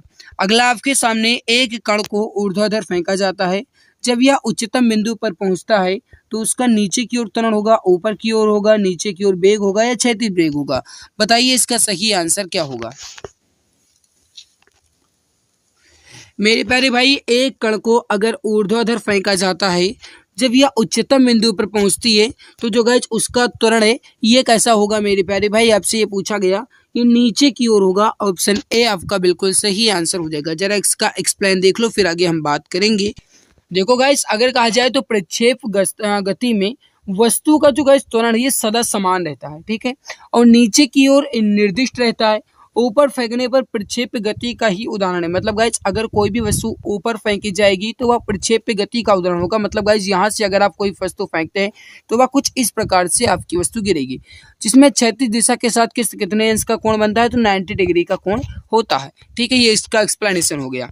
अगला आपके सामने मेरे भाई कि यदि किसी कण के वेग समय ग्राफ को y बराबर mt धन c द्वारा दर्शाया जाता है तो कण घूम रहा है समान चाल से, समान वेग से, समान त्वरण से या फिर परिवर्ती त्वरण से। मेरे प्यारे भाई यहाँ पर आप जानते ही हैं कि y बराबर mt धन c जो है ये मेरे प्यारे भाई जो है यह सीधी रेखा का समीकरण है ना। आप सभी जानते हैं किसका समीकरण, सीधी रेखा का समीकरण है। तो जो गाइस कण है ये समान वेग से घूमेगा, ठीक है। तो यहाँ पर आपका समान वेग नहीं, समान त्वरण से घूमेगा। तो यहाँ पर आपका सही आंसर क्या हो जाएगा, समान त्वरण से घूमेगा मेरे प्यारे भाई। और ऑप्शन नंबर सी आपका बिल्कुल सही आंसर होगा, करेक्ट आंसर आपका हो जाएगा। अगला आपके सामने कि सड़क पर चलते समय बैलगाड़ी के पहिए की गति जो है ये किसका उदाहरण है, दोलनशील और घूर्णन गति का, दोलनशील और अनुगमन गति का, अनुगमन और घूर्णन गति, या केवल और केवल अनुगमन गति। बताइए इसका सही आंसर क्या होगा, फटाफट आंसर दीजिए। माय डियर फ्रेंड्स, जो इसका राइट आंसर हो जाएगा वो हो जाएगा यहाँ पर अनुगमन और घूर्णन गति। ऑप्शन सी आपका बिल्कुल राइट होगा। जो भी डियर फ्रेंड्स प्यारे भाई बहन ऑप्शन सी बता रहे हैं बिल्कुल सही आंसर हो जाएगा। अगला आपके सामने क्वेश्चन क्या कह रहा है कि एक विमान एक ऊर्ध्वाधर लूप में एरोबैटिक युद्धाभ्यास कर सकता है, किसके कारण से, गुरुत्वाकर्षण के, अभिकेंद्रीय बल, भार या फिर अपकेंद्रीय बल। मेरे प्यारे भाई जो इसका सही आंसर हो जाएगा वो हो जाएगा अभिकेंद्रीय बल के कारण। ऑप्शन बी आपका बिल्कुल सही आंसर हो जाएगा। जरा इसका एक्सप्लेनेशन और देख लो मेरे प्यारे भाई। विमान जो है यह अभ्यास भी जो गाइज ऊर्ध्वाधर वृत्त का भी एक उदाहरण है, और वायु द्वारा विमान पर लगने वाले बल जो है गाइज ये अभिकेंद्रीय बल होते हैं, जो कि अभिकेंद्रीय बल कार्य करता है। अगला आपके सामने क्वेश्चन क्या कह रहा है कि एक वक्र के चारों ओर घूमने वाली कार पर किस प्रकार का बल कार्य करता है। यानी गाइज कोई एक वक्र है, या कहा जाए मेरे प्यारे भाई कोई एक अच्छा सा यहाँ पर गाइज कहा जाए तो एक गोला है, ठीक है, ये कोई एक अच्छा सा गोला है, और गाइज उस गोले पर कोई कार घूमती है तो उस पर जो बल है ये कौन सा बल कार्य करेगा, आपसे ये क्वेश्चन पूछा गया। इसका जो सही आंसर हो जाएगा मेरे प्यारे भाई वह हो जाएगा अभिकेंद्रीय शक्ति या अभिकेंद्रीय बल। ऑप्शन सी आपका बिल्कुल सही होगा प्यारे भाई बहन, ऑप्शन सी आपका बिल्कुल करेक्ट आंसर हो जाएगा। अगला आपके सामने रेल की पटरियों को मोड़ पर बाहर से उठा दिया जाता है क्यों, बताइए इसका राइट आंसर क्या हो जाएगा, फटाफट आंसर दीजिए। इसका जो सही आंसर हो जाएगा मेरे प्यारे भाई, अब आपका गाइस विषय 2 स्टार्ट हो चुका है, ठीक है, वृत्तीय गति। तो क्वेश्चन क्या कह रहा है, रेल की पटरियों पर मोड़ पर बाहर की ओर उठा दिया जाता है रेल की पटरियों को क्यों। मेरे प्यारे भाई इसका कारण जो है ये क्या है, सभी जानते हैं कि ट्रेन के बाहर के क्षैतिज घटक से आवश्यक होता है गाइस अभिकेंद्रीय बल प्राप्त करना, है ना। तो ट्रेन के बाहरी क्षैतिज घटक से अभिकेंद्रीय बल प्राप्त किया जा सके, जिससे गाइस रेल को कोई भी नुकसान ना उठाना पड़े। तो ऑप्शन सी आपका बिल्कुल सही होगा, करेक्ट आंसर आपका हो जाएगा। अगला आपके सामने गाइस इससे ट्रेन जो है लुढ़कने से बच सकती है, मतलब गाइस पलटने से बच सकती है। अगला आपके सामने क्वेश्चन कह रहा है गाइस कि रेल की पटरियों को मोड़ दिया जाता है आखिर क्यों। बस वही मेरे प्यारे भाई क्वेश्चन वही है, केवल और केवल थोड़ा घुमाया गया है, बस घुमाने की कोशिश की गई है लेकिन घूमना बिल्कुल नहीं है। देखो रेल की पटरियों को मोड़ दिया जाता है, अभी आपने देखा ट्रैक के कारण गाइस जो पटरियां हैं गाइस इस सामान्य प्रतिक्रिया के कारण क्षैतिज घटक से आवश्यक सेंट्रीफ्यूगल फोर्स या सेंट्रीफ्यूगल बल या जिन्हें आप कहेंगे अभिकेंद्रीय बल, इसके गाइस वजह से प्राप्त किया जा सकता है। इसकी वजह से रेल की पटरियों को मोड़ दिया जाता है या बाहर की तरफ से उठा दिया जाता है। तो ऑप्शन सी आपका जो है ये बिल्कुल सही आंसर होगा, करेक्ट आंसर आपका हो जाएगा। अगला आपके सामने मेरे भाई कि एक कण एक समान गोलाकार गति से गतिमान होता है जिसकी त्रिज्या r के वृत्त के साथ निरंतर गति v होती है, तो कण का त्वरण क्या होगा। तो यहाँ पर देख लो मेरे प्यारे भाई, पहले इसका एक्सप्लेनेशन देख लो। जो गाइस अभिकेंद्रीय बल होता है ये होता है mv²/r, ठीक है, mv²/r होता है। अब आप सभी जानते हैं मेरे प्यारे भाई कि mv² बटे आर होगा। एफ बराबर क्या होता है एम ए। अगर हम प्रयोग करेंगे तो एम ए बराबर क्या निकलेगा आपका M B square upon R. और गाइस अगर हम एम एम से कैंसिल कर दें तो ए बराबर वी स्क्वायर अपान आर मिलेगा, यानी V square upon R. Option D जो है ये आपका बिल्कुल सही आंसर हो जाएगा। अगला आपके सामने मेरे भाई कि यदि दूध से क्रीम निकाली जाती है तो उसका घनत्व जो है ये कैसा होगा। यदि दूध से क्रीम निकाली जाती है तो उसका घनत्व जो है मेरे प्यारे भाई ये कैसा होता है, बढ़ता है। राइट होगा यहाँ पर आपका बढ़ता है। जो भी प्यारे भाई बहन मित्र ऑप्शन ए बढ़ता है बता रहे हैं बिल्कुल सही आंसर हो जाएगा। अगला आपके सामने मेरे प्यारे भाई कि किस क्रिया के द्वारा सूखे कपड़े को स्पिन ड्रायर में सुखाया जाता है। गाइस किसकी क्रिया द्वारा सूखे कपड़े को स्पिन ड्रायर में सुखाया जाता है। देखो थोड़ा समझना, इसका जो सही आंसर हो जाएगा 75 का हो जाएगा अपकेंद्रीय बल के कारण।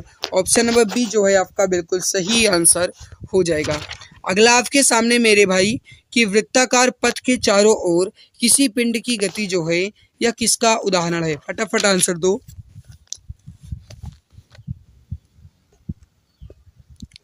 मेरे प्यारे भाई किसी भी वृत्ताकार पथ के चारों ओर किसी भी पिंड की गति जो है गाइस ये समान चाल परिवर्तनशील वेग और समान चाल असमान त्वरण। क्योंकि गाइस जब वृत्तीय गति होगी तब आप सभी जानते हैं कि उसमें चाल तो समान हो सकती है लेकिन त्वरण जो है मेरे प्यारे भाई ये घटता बैठा रहता है ना।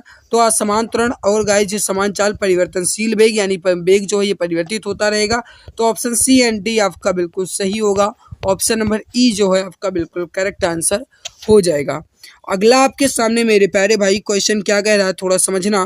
किसकी वजह से वसा को क्रीम सेपरेटर्स में दूध से अलग किया जाता है। फटाफट आंसर दीजिए। तो इसका जो सही आंसर हो जाएगा वो हो जाएगा अपकेंद्रीय बल। ऑप्शन नंबर डी जो है आपका बिल्कुल सही आंसर हो जाएगा। अगला आपके सामने जब दूध का मंथन किया जाता है तो क्रीम जो है ये किसके कारण से अलग हो जाती है। यानी गाइस जब दूध को मथा जाता है तो क्रीम जो है ये किसके कारण से अलग हो जाती है। क्या आपके यहाँ दूध मथा जाता है या नहीं, यानी कि आपके यहाँ दूध का मंथन होता है या नहीं, ये जरूर बताना मेरे भाई, ठीक है। तो अपकेंद्रीय बल जो है आपका बिल्कुल सही होगा। करेक्ट आंसर हो जाएगा यहाँ पर आपका ऑप्शन नंबर वी। अगला आपके सामने मेरे प्यारे भाई थोड़ा देखो, जब दूध को जोर से मथ लिया जाता है तो उसमें से क्रीम जो है ये अलग हो जाती है। ऐसा किस वजह से होता है। अभी आपने देखा मेरे प्यारे भाई, बस थोड़ा समझने की ज़रूरत है। अगर आपने ध्यान से देखा होगा तो आप आंसर आसानी से बता सकते हैं। जब दूध को जोर से मथा जाता है तो गाइस अपकेंद्रीय बल के कारण क्रीम जो है ये अलग हो जाती है। राइट हो जाएगा यहाँ पर आपका ऑप्शन नंबर डी। अगला आपके सामने मेरे प्यारे भाई क्वेश्चन कह रहा है कि जब जल की एक बाल्टी को ऊर्ध्वाधर वृत्त में घुमाया जाता है तो चाल कितनी होने पर जल वृत्त के शीर्ष पर जाकर भी नहीं बिखरता। बताइए इसका सही आंसर क्या हो जाएगा। गाइस जैसे आप किसी भी गोले में खड़े हैं और इस गोले से अगर आप गाइस कोई भी बाल्टी अपने हाथ में लिए हुए हैं और खूब तेजी से guys gun gun gun gun gun gun gun gun gun gun gun gun घूम रहे हैं तो गाइस आप देखते होंगे कि आपका पानी जो है, जो बाल्टी में पानी भरा हुआ है वो नीचे नहीं गिरता है। या फिर अगर आप गाइस कोई भी लोटा या कोई भी गाइस अगर आपने बर्तन ले रखा है, अगर आप उसे तेजी से घुमाते हैं उसके बाद पलट भी देते हैं तो भी वो नहीं गिरता। आखिर क्यों। तो इसका गाइस जो कारण है ना वो क्या है, आपसे यह क्वेश्चन पूछा गया मेरे प्यारे भाई। इसका जो मुख्य कारण है वह है बाल्टी में जल की मात्रा के आधार पर एक निश्चित न्यूनतम मूल्य से कम हो जाता है। तो ऑप्शन डी जो है आपका बिल्कुल सही आंसर हो जाएगा। अगला देखो मेरे प्यारे भाई, अगला क्वेश्चन आपसे क्या कह रहा है थोड़ा समझना। समान चाल से वृत्ताकार पथ में घूमने वाले पिंड में समान वेग होगा, समान त्वरण होगा, समान गतिज ऊर्जा होगी या समान विस्थापन होगा। बताइए इसका सही आंसर क्या हो जाएगा। तो इसका जो सही आंसर हो जाएगा वो हो जाएगा समान गतिज ऊर्जा होती है। ऑप्शन सी जो है आपका बिल्कुल सही आंसर हो जाएगा। अगला आपके सामने गाइस कहने का मतलब है कि किसके सिद्धांत पर वॉशिंग मशीन जो है ये कार्य करती है। यानी जो गाइस कपड़ा धुलने वाली मशीन है यह किसके सिद्धांत पर कार्य करती है। बताइए इसका सही आंसर क्या होगा।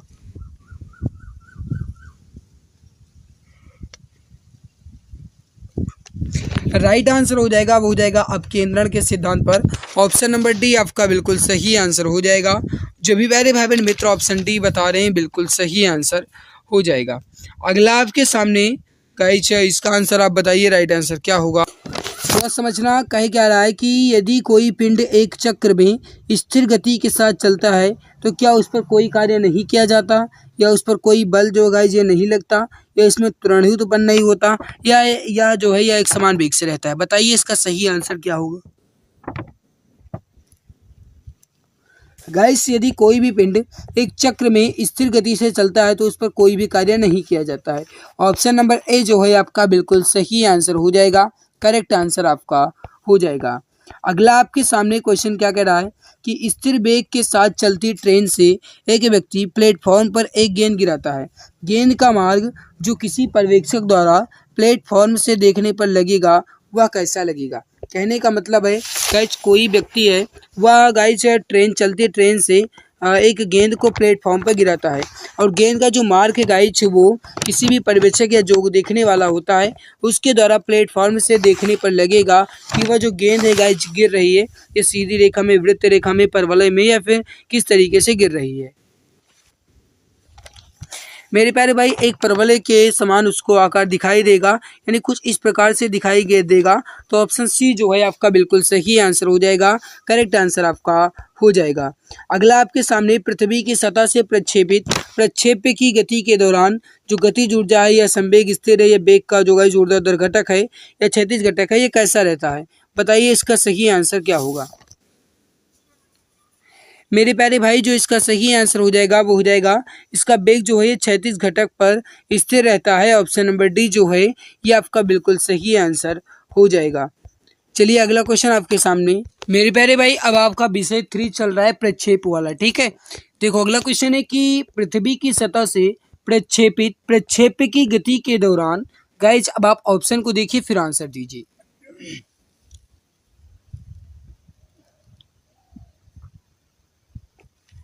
इसका वेग कैसा रहता है, क्षैतिज घटक स्थिर रहता है ना। ऑप्शन डी आपका बिल्कुल सही आंसर होगा। शायद चले कोई बात नहीं। अगला आपके सामने मेरे प्यारे भाई एक टावर के ऊपर से गिरा हुआ कण लगातार जमीन पर गिरता है तथा उसके गिरने की दूरी टावर के आधार से टावर की ऊंचाई के बराबर है। निम्नलिखित में से कौन सा पथ कण द्वारा लिया जाएगा। दैट मीन्स थोड़ा समझने की कोशिश करना। जैसे गाइस कोई एक टावर है, ठीक है, ये मान लो गाइस टावर है जो आपके घर से लगा हुआ है, वोडाफोन वाला, ठीक है, जहाँ से आप नेटवर्क लेते हो। ये वोडाफोन वाला टावर है, ठीक है, जो आपके पड़ोस में है। अरे भैया आपके पड़ोस में वही टावर में बात कर रहा हूँ। और क्या रहा है कि एक टावर के ऊपर से गिरा हुआ एक कण, यानी यहाँ से कोई एक कण गिरता है और वह लगातार क्या करता है गाइस जमीन पर गिरता है। उसके गिरने की दूरी जो है ये टावर के आधार से टावर की ऊंचाई के बराबर है। मतलब गाइस जो इसके गिरने की दूरी है यहाँ से यहाँ तक की दूरी जो है ये टावर का गाइस जो आधार है यहाँ से इसकी ऊंचाई के बराबर, यानी इसके और इसके बराबर है, ठीक है। अब कहा क्या गया है कि इसमें ये कौन सा पथ ये जो गाइस कण है ये कौन सा पथ लेगा, आपसे ये कहा गया। थोड़ा आप यहाँ पर ध्यान दो गाइस किस तरीके से चित्र बन पाया है, दिमाग लगाना, आंसर आपका आसानी से आएगा। मेरे प्यारे भाई कुछ परवलय के आकार से चित्र बनाना, तो परवलय के आकार जैसा होगा मेरे प्यारे भाई परवलय आकार होगा। ऑप्शन बी आपका बिल्कुल सही हो जाएगा। अगला आपके सामने थोड़ा ये भी दिमाग लगाना, यदि कोई ट्रेन में बैठा लड़का जो समान वेग से चल रहा है एक गेंद को सीधी वायु में फेंकता है तो गेंद उसके सामने गिरेगी, पीछे गिरेगी, हाथ में गिरेगी, या इनमें से कोई भी नहीं। बताओ, थोड़ा दिमाग लगाओ, आंसर आपका आसानी से आएगा।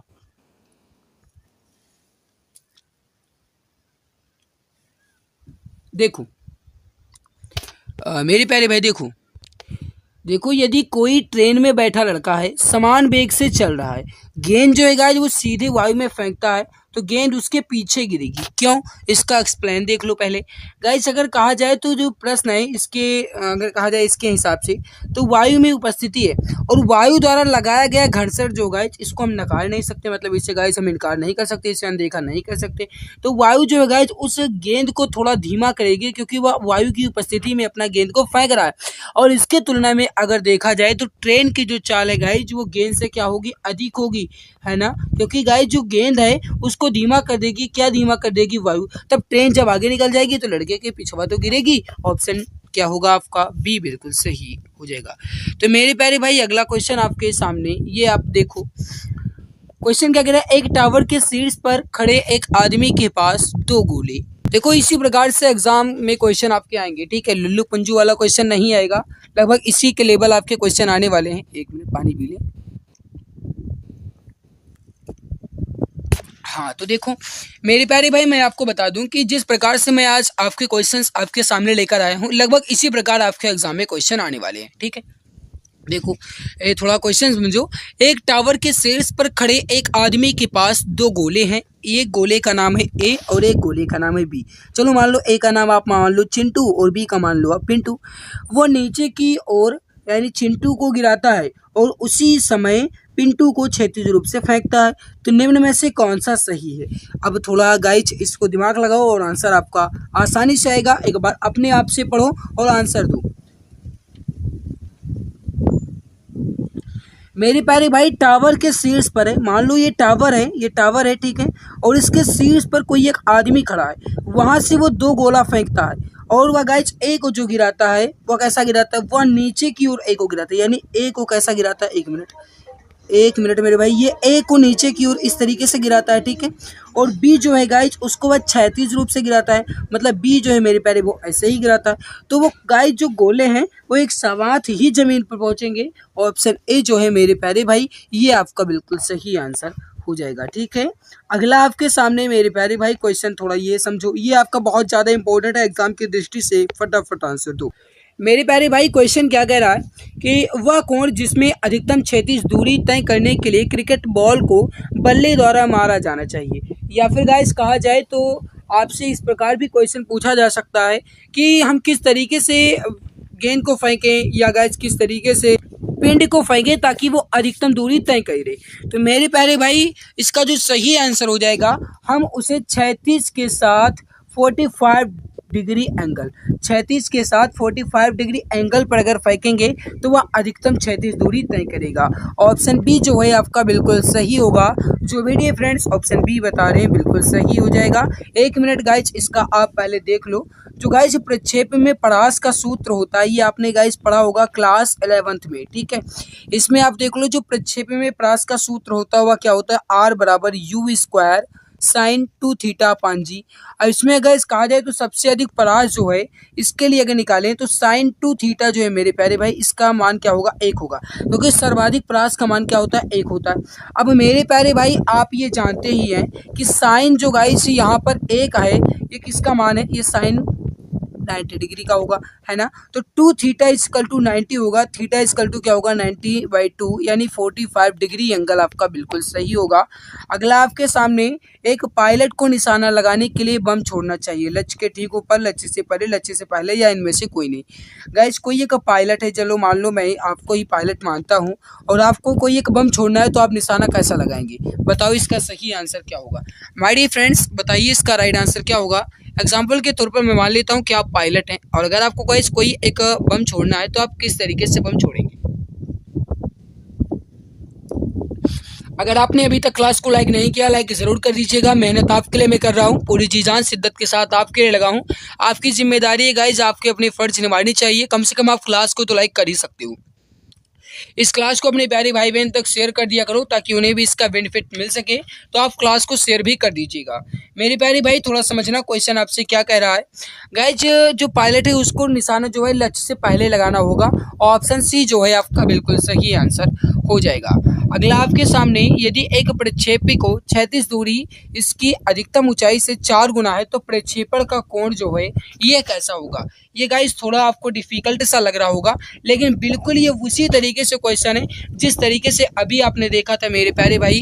अधिक दूरी तय करने के लिए हम किस कोण के साथ यानी किस क्षैतिज कोण के साथ फेंकेंगे किसी भी पिंड को, तो बिल्कुल वही क्वेश्चन है गाइस। अधिकतम दूरी इसमें भी बात की गई। राइट होगा आपका 45 डिग्री, या कहा जाए तो ऑप्शन बी जो है आपका बिल्कुल करेक्ट आंसर हो जाएगा। अगला आपके सामने मेरे प्यारे भाई स्थिर चाल के साथ चलती हुई एक खुली कार में बैठा एक लड़का सीधे वायु में एक गेंद फेंकता है।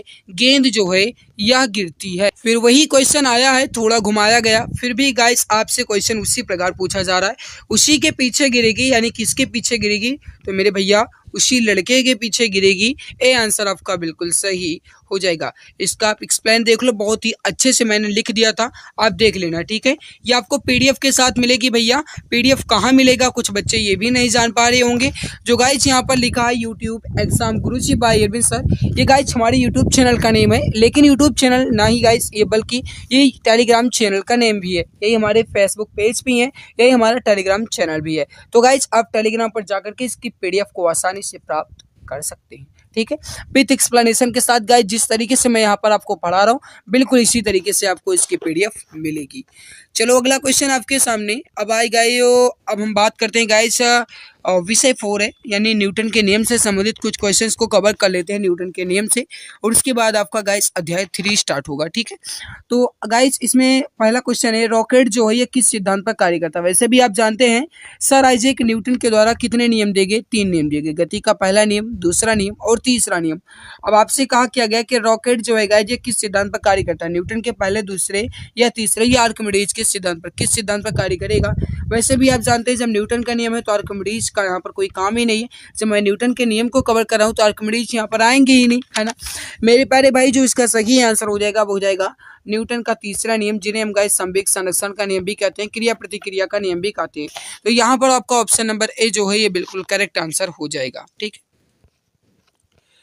अगला आपके सामने कि रॉकेट का कार्य निम्न में से किस सिद्धांत पर आधारित है। अभी मैंने आप सभी को बताया, आपने देखा मेरे प्यारे भाई, मैंने क्या कहा, न्यूटन के गति का तृतीय नियम जो है संवेग संरक्षण के सिद्धांत पर आधारित है, या कहा जाए मेरे प्यारे भाई रॉकेट जो है संवेग के संरक्षण के सिद्धांत पर ही आधारित है।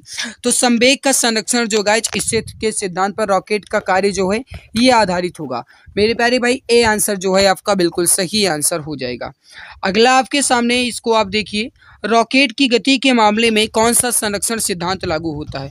मेरे प्यारे भाई अगर आपने अभी तक क्लास को लाइक नहीं किया तो एक बार लाइक जरूर कर दीजिएगा, जिम्मेदारी आपकी है, फर्ज आपका बनता है, कम से कम आप क्लास को तो लाइक कर ही सकते हो। मेरे प्यारे भाई अगर आपने अभी तक क्लास को लाइक नहीं किया तो एक बार दिल की गहराई से सभी प्यारे भाई में लाइक जरूर कर देंगे। रॉकेट की गति के मामले में कौन सा संरक्षण सिद्धांत लागू होता है, अभी आपने देखा, बस थोड़ा घुमाया गया, फिर से वही संवेग का संरक्षण ही होगा। ऑप्शन नंबर सी जो है आपका बिल्कुल सही आंसर हो जाएगा। अगला आपके सामने, बस में खड़े यात्री को बस के अचानक घूम जाने पर बाहर की ओर फेंक दिया जाता है, इसका कारण क्या है। मेरे प्यारे भाई उस पर बाहर की ओर खिंचाव होता है, ए आंसर आपका बिल्कुल सही आंसर हो जाएगा, ठीक है। अगला आपके सामने क्वेश्चन क्या कह रहा है मेरे प्यारे भाई कि एक गेंद को पकड़ने के दौरान एक खिलाड़ी अपने हाथों को नीचे की ओर या पीछे की ओर खींच लेता है, वह ऐसा निम्न में से किसको कम करने के लिए करता है। यानी मान लो गाइस आप एक बॉलर हो और आपने गाइस बॉल करवाई और वहां से गाइस जो बल्लेबाज हैं उन्होंने बॉल को किक किया, उसके बाद गाइस जो वहां पर कैप्चर होता है, यानी कि जो गाइस गेंद को पकड़ने वाला होता है, कैच करने वाला होता है, वो गेंद को पकड़ते ही गाइस उसे अपने हाथ को पीछे की ओर कर लेता है। ऐसा क्यों करता है या किसको कम करने के लिए करता है, आपसे कहा गया। मेरे प्यारे भाई ऐसा वो इसलिए करता है ताकि, मेरे प्यारे भाई थोड़ा समझने की कोशिश करना, इंपॉर्टेंट आपका ये बहुत है। राइट आंसर होगा यहाँ पर आपका ऑप्शन नंबर ए बल, ठीक है। अब मेरे प्यारे भाई कुछ मित्र यहाँ पर कहेंगे कि नहीं वो संवेग को पीछे कर मतलब कम करने के लिए। अब पहले इसका एक्सप्लेन देख लो फिर आगे बात करना, ठीक है। देखो अगर कहा जाए तो न्यूटन का जो दूसरा नियम है, जिन्हें हम सार्वत्रिक नियम भी कहते हैं, इसमें गाइस से दूसरे नियम के अनुसार बल जो है ये क्या होता है, बराबर W/P/T लिखा है यहाँ पर गाइस, डेल्टा P/T लिखा है, ठीक है, या कहा जाए F बराबर ma, है ना, बात वही है। अतः समय बढ़ाने से गाइस जो बल है ये कैसा होगा, घटेगा, और तब जब बल घटेगा तो गाइस चोट कम लगेगी। अब संवेग में परिवर्तन जो है गाइस हर स्थिति में समान ही होता है, चाहे वह अपना हाथ पीछे खींचे या ना खींचे। आवेग भी उसी तरीके से है, चाहे वह कितना भी बढ़ा ले लेकिन समान ही होगा। पकड़ने का समय जो होगा ये कम करना या अधिक करना खिलाड़ी का मुख्य उद्देश्य नहीं है। मुख्य उद्देश्य क्या है कि उसे चोट न लगे, है ना। अगला आपके सामने त्वरण जो है ये कैसा होता है, बल के विलोमानुपाती, द्रव्यमान के विलोमानुपाती, द्रव्यमान के समानुपाती या बल के समानुपाती। त्वरण जो है मेरे प्यारे भाई ये कैसा होता है, बल के समानुपाती होता है। राइट होगा यहाँ पर आपका ऑप्शन नंबर डी। जो भी प्यारे भाई बहन ऑप्शन डी बता रहे हैं बिल्कुल सही आंसर हो जाएगा। अगला आपके सामने क्वेश्चन क्या कह रहा है, निम्न में से किसकी वजह से पत्थर पर लात मारने से एक व्यक्ति को चोट लगती है। मेरे प्यारे भाई अगर आपने अभी तक क्लास को लाइक नहीं किया लाइक कर दीजिए, कहने की जरूरत ना पड़े, समझदार आप हो, क्लास को लाइक कर दीजिए प्यारे भाई बहन, जल्दी से क्लास को लाइक कर दीजिए। गाइस किसी भी वजह से अगर आप पत्थर पर लात मारते हैं तो जो गाइस व्यक्ति उसको चोट लगेगी प्रतिक्रिया के कारण, है ना। क्रिया प्रतिक्रिया के नियम, न्यूटन का गति का तृतीय नियम भैया, वही वाला। हमने सेंचुरी को छू लिया, यानी गाइस हम पहुंच चुके हैं 100 क्वेश्चन पर। क्वेश्चन है कि निम्नलिखित कण समान गतिज ऊर्जा के साथ चलते हैं, इनमें से किसकी अधिकतम गति है। गाइस इलेक्ट्रॉन, प्रोटॉन, न्यूट्रॉन और अल्फा कण। ये गाइस आपको नीचे 4 ऑप्शन दिए गए, समान गतिज ऊर्जा के साथ चलते हैं, इसमें अधिकतम गति जो है ये किसकी होती है, आपसे ये पूछा गया है। सभी जानते होंगे मेरे प्यारे भाई, फटाफट आंसर दो।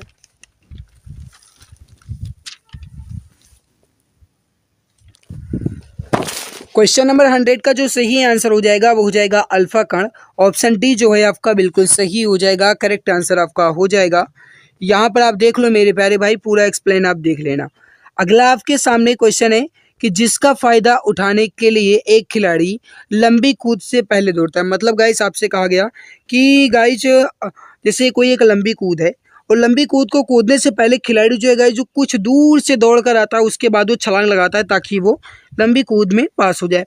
ऐसा वह क्यों करता है? घर्षण बल के लिए, एक पल का गाइस से कहा जाए तो बल के लिए, या क्षणों के सिद्धांत के लिए, या गति की जड़ता के लिए। मेरे प्यारे भाई वो अपनी गति या फिर अपनी स्पीड को बढ़ाने के लिए उसमें गाइस वो जड़ता देता है ना, तो गाइस इसकी वजह से वो लंबी कूद में पास हो जाता है।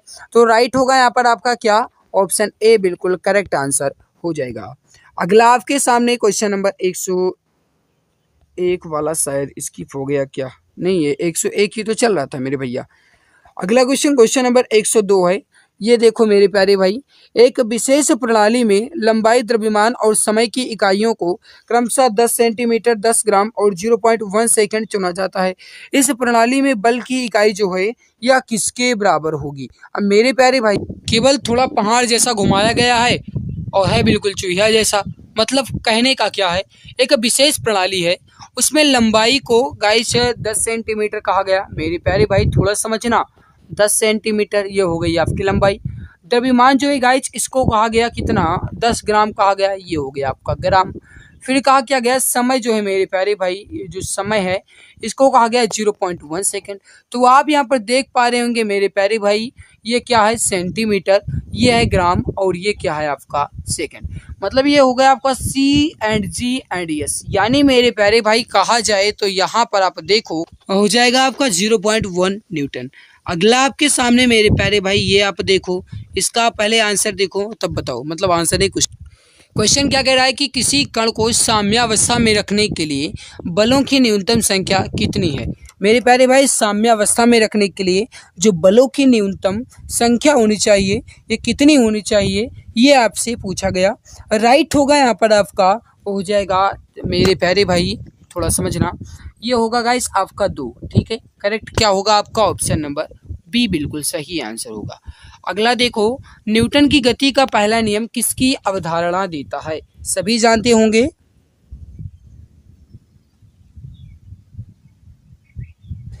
मेरे प्यारे भाई जो न्यूटन की गति का पहला नियम है ये जड़त्व की अवधारणा देता है। ऑप्शन डी जो है आपका बिल्कुल करेक्ट आंसर हो जाएगा। जो भी प्यारे भाई बहन मित्र ऑप्शन डी बता रहे हैं बिल्कुल सही आंसर हो जाएगा।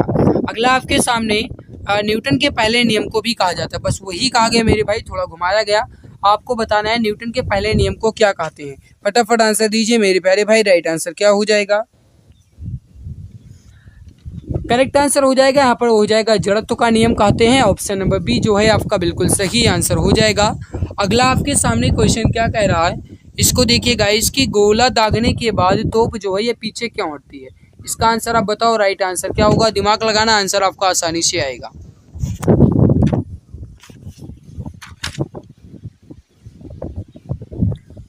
गाइस क्रिया प्रतिक्रिया के कारण होता है। अगर आपको हमारी आवाज़ क्लियर नहीं जा रही है तो थोड़ा मैनेज कर लेना। गाइस हवा तेज चल रही है, हो सकता है कि हमारी वॉइस आप तक क्लियर ना पहुंच पा रही हो, फिर भी मैं तेज बोलने की कोशिश करता हूं, लेकिन इतनी देर से बोल रहा हूं तेज बोल भी नहीं सकता हूं, इतना बल नहीं रह गया कि मैं ज़्यादा चिल्ला सकूं। फिर भी मैं कोशिश करता हूं आप तक आवाज़ तेज पहुंच जाए। अगर आवाज़ तेज नहीं पहुंचती है तो कृपया एयरफोन का यूज कर लेना मेरे भाई। तो गोला दागने के बाद तोप जो है पीछे क्यों हटती है? क्रिया प्रतिक्रिया के कारण, या कहा जाए तो न्यूटन के गति के तीसरे नियम के कारण। राइट होगा न्यूटन की गति का तीसरा नियम, ऑप्शन सी जो है आपका बिल्कुल सही आंसर हो जाएगा।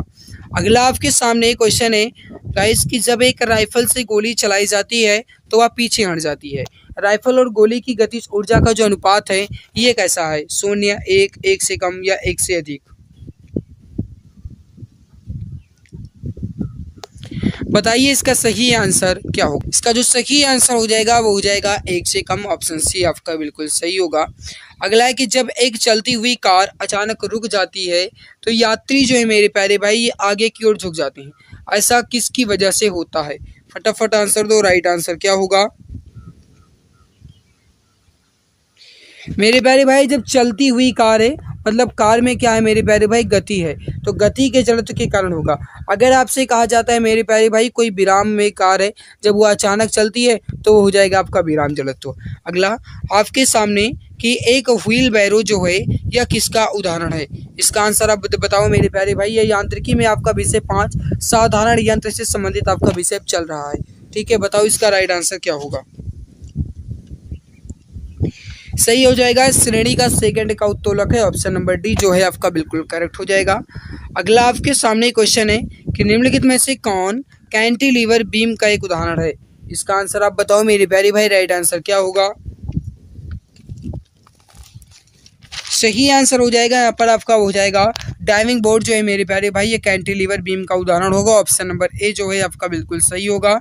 अगला आपके सामने किसी पहाड़ी पर चढ़ते समय वाहन का चालक गियर अनुपात रखता है 1 के बराबर, 1 से कम, 1 से अधिक या 1 के बराबर या उससे अधिक? राइट आंसर हो जाएगा वो हो जाएगा 1 से अधिक रखता है। ऑप्शन नंबर सी जो है आपका बिल्कुल करेक्ट हो जाएगा। जो भी प्यारे भाई बहन ऑप्शन सी बता रहे हैं बिल्कुल सही हो जाएगा। अगला एक एकल दृढ़ घिरनी का उपयोग कुएं से जल खींचने के लिए किया जाता है क्योंकि उसकी दक्षता 100% है, या वेग अनुपात कम है, या गैस कहा जाए यांत्रिक लाभ अधिक है, या एक सुविधाजनक दिशा में बल लगाया जाता है। मेरे प्यारे भाई एक एकल घृण जो गाइस दृढ़ है घिरनी है, इसका उपयोग कुएं से जल खींचने के लिए किया जाता है क्योंकि एक सुविधाजनक दिशा में बल लगाया जाता है। जब एक ही दिशा में बल लगाया जाएगा तो आसानी से कार्य हो जाता है। अगला आपके सामने थोड़ा इसे भी देखिए। क्वेश्चन है कि द्रव्यमान m और वेग v और गाइस जो गोली है से एक गोली को यम द्रव्यमान के एक बड़े लकड़ी के टुकड़े में मारा जाता है तो इस तंत्र का अंतिम वेग क्या होगा? मतलब ये हुआ मेरे भाई, थोड़ा दिमाग लगाना आंसर आपका आसानी से आएगा।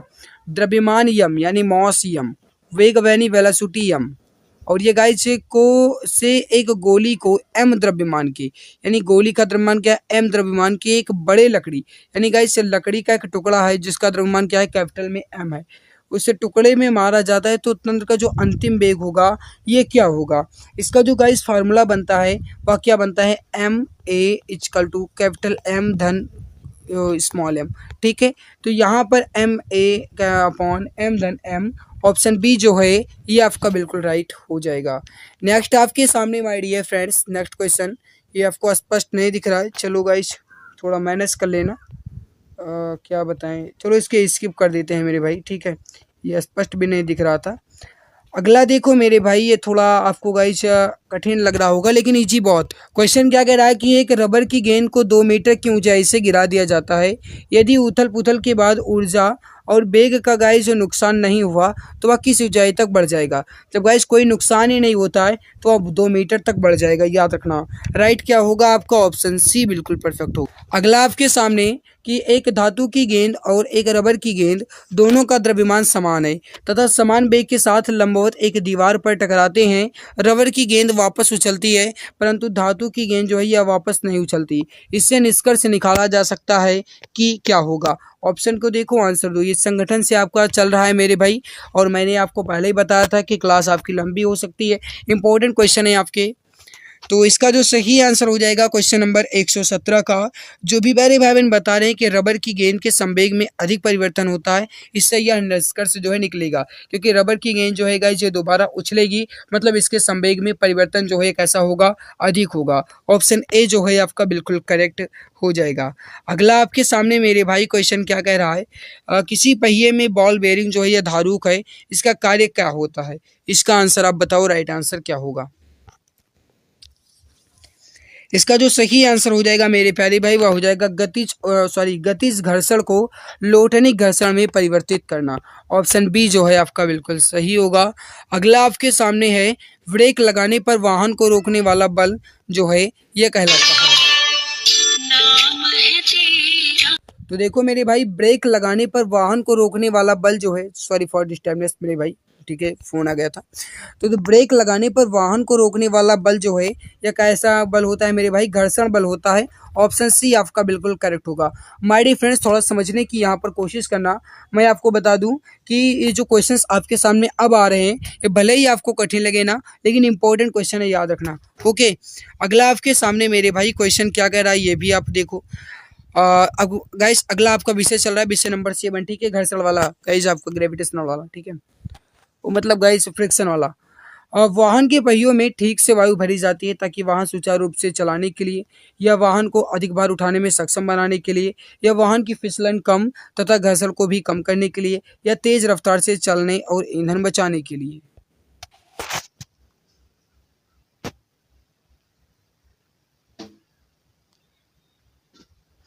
मेरे प्यारे भाई, वाहन के पहियों में ठीक से वायु इसलिए भरी जाती है ताकि हम तेज रफ्तार से चलें, और जब तेज रफ्तार से चलेंगे तो हमारा ईंधन भी बचेगा। ऑप्शन डी आपका बिल्कुल सही होगा।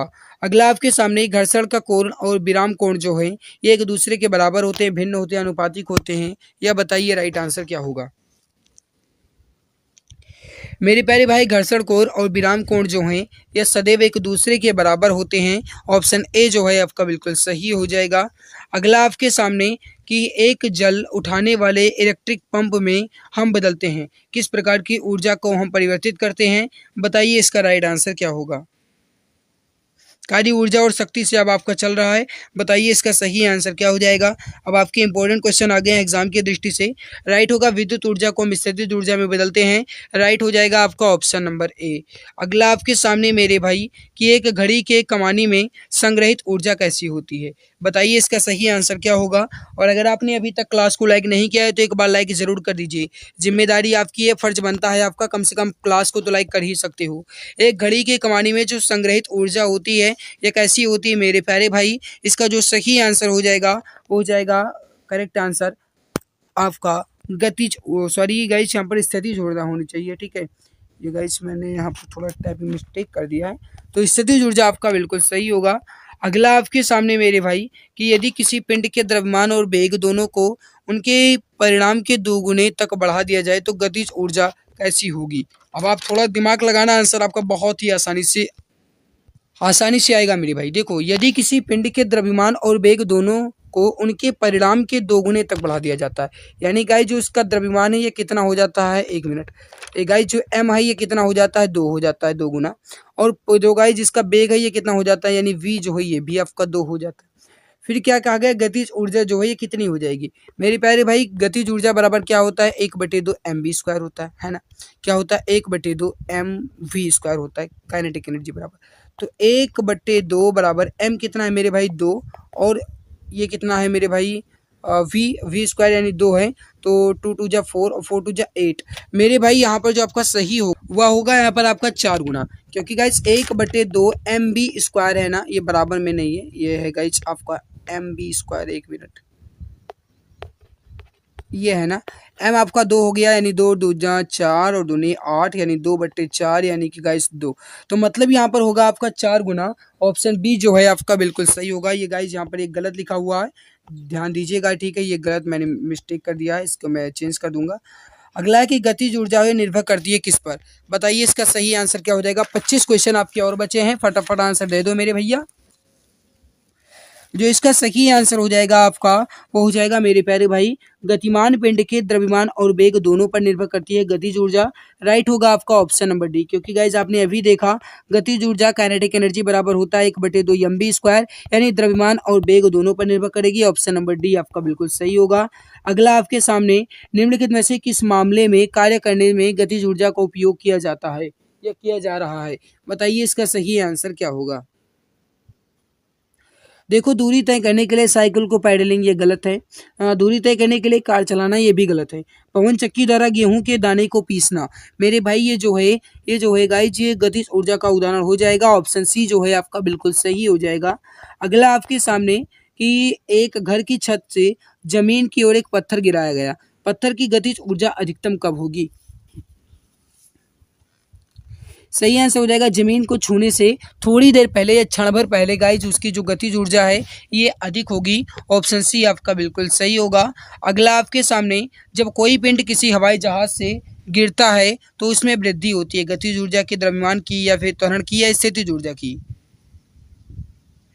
इसका जो सही आंसर हो जाएगा वो हो जाएगा गतिज ऊर्जा की। ऑप्शन नंबर ए आपका बिल्कुल सही हो जाएगा। अगला है कि उबले अंडे में कितनी कैलोरी ऊर्जा निकलती है? ये ऊर्जा के स्रोत से संबंधित आपके क्वेश्चन आ गए हैं। उबले अंडे में कितनी कैलोरी ऊर्जा निकलती है? इसका जो सही आंसर हो जाएगा मेरे भाई वो हो जाएगा 77 कैलोरी। ऑप्शन डी जो है आपका बिल्कुल सही हो जाएगा। अगला आपके सामने निम्नलिखित में से कौन सा ऊर्जा का सबसे अच्छा स्रोत है या सबसे स्वच्छ स्रोत है? मेरे भाई अगर आपने अभी तक क्लास को लाइक नहीं किया तो एक बार लाइक जरूर कर दीजिए। मेरे भाई 1 घंटे लगभग 1.5 घंटे से ज़्यादा हो रहे हैं गाइस, मैं बोलते-बोलते थक चुका हूँ। अगर आपने अभी तक क्लास को लाइक नहीं किया तो एक बार लाइक ज़रूर कर दीजिए। कौन सा ऊर्जा का सबसे स्वच्छ स्रोत है, आपसे ये क्वेश्चन पूछा गया। इसका जो सही आंसर हो जाएगा वो हो जाएगा वायु ऊर्जा। ऑप्शन डी जो है आपका बिल्कुल सही होगा। अगला जल विद्युत शक्ति है, कैसा है गाइस? इसका आंसर दो और ऑप्शन को देखो, ऑप्शन नहीं पढ़ेंगे।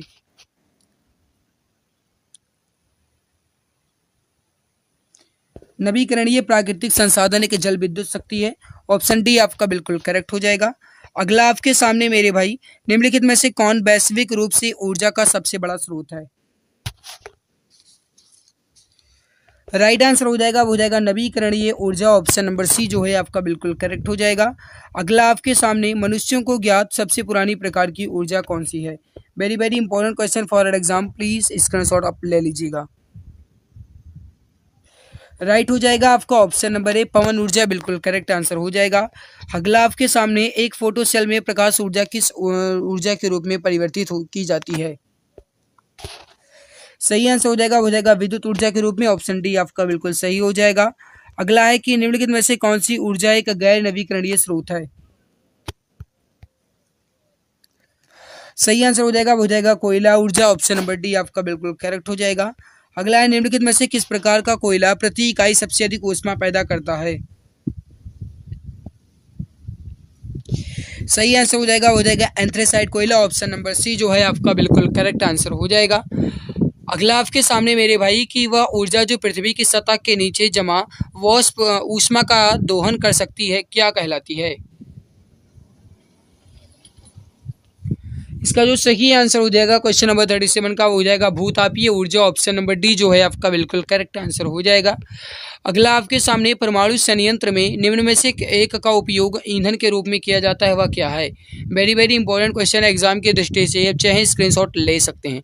गाइस अगर आप चैनल पर पहली बार आए सब्सक्राइब कर लेना ताकि आने वाली हर लाइव क्लास की नोटिफिकेशन जो है ये आपको टाइम टू टाइम मिला करे।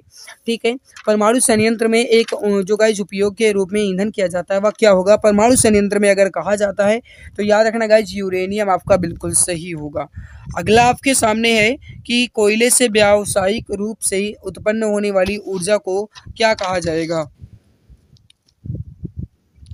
कोयले से व्यावसायिक रूप से उत्पन्न होने वाली ऊर्जा को क्या कहेंगे मेरे भाई? ये क्वेश्चन आपसे पूछ रहा है। तापीय ऊर्जा कहा जाएगा। ऑप्शन सी आपका बिल्कुल सही हो जाएगा। अगला आपके सामने चक्का भाप इंजन का एक महत्वपूर्ण हिस्सा है, वह क्योंकि इंजन को गति तेज करता है, या फिर आप ऑप्शन देखो और आंसर दो।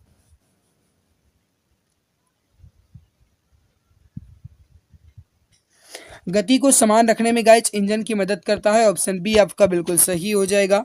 अगला आपके सामने स्वतंत्र रूप से घूमने वाली जो गाइस टर्न टेबल होती है, इस पर एक व्यक्ति को अपने कोणीय गति को कम करने के लिए क्या करना चाहिए?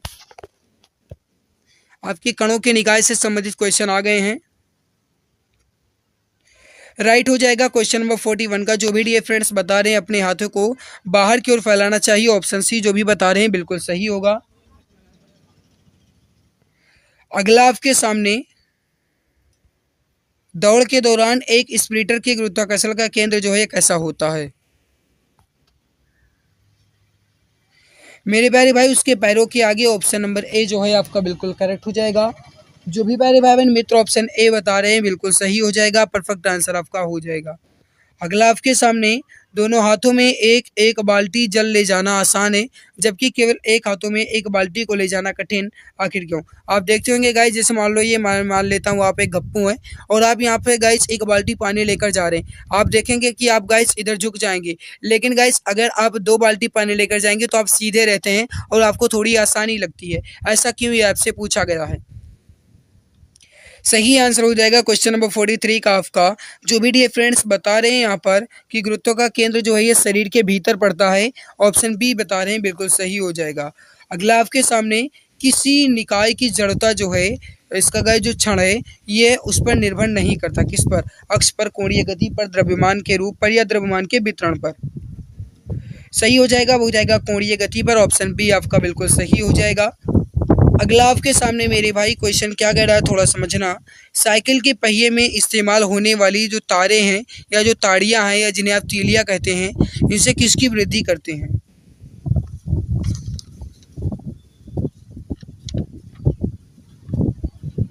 सही आंसर हो जाएगा, वो हो जाएगा जड़ आघूर्ण की, ऑप्शन ए आपका बिल्कुल सही हो जाएगा।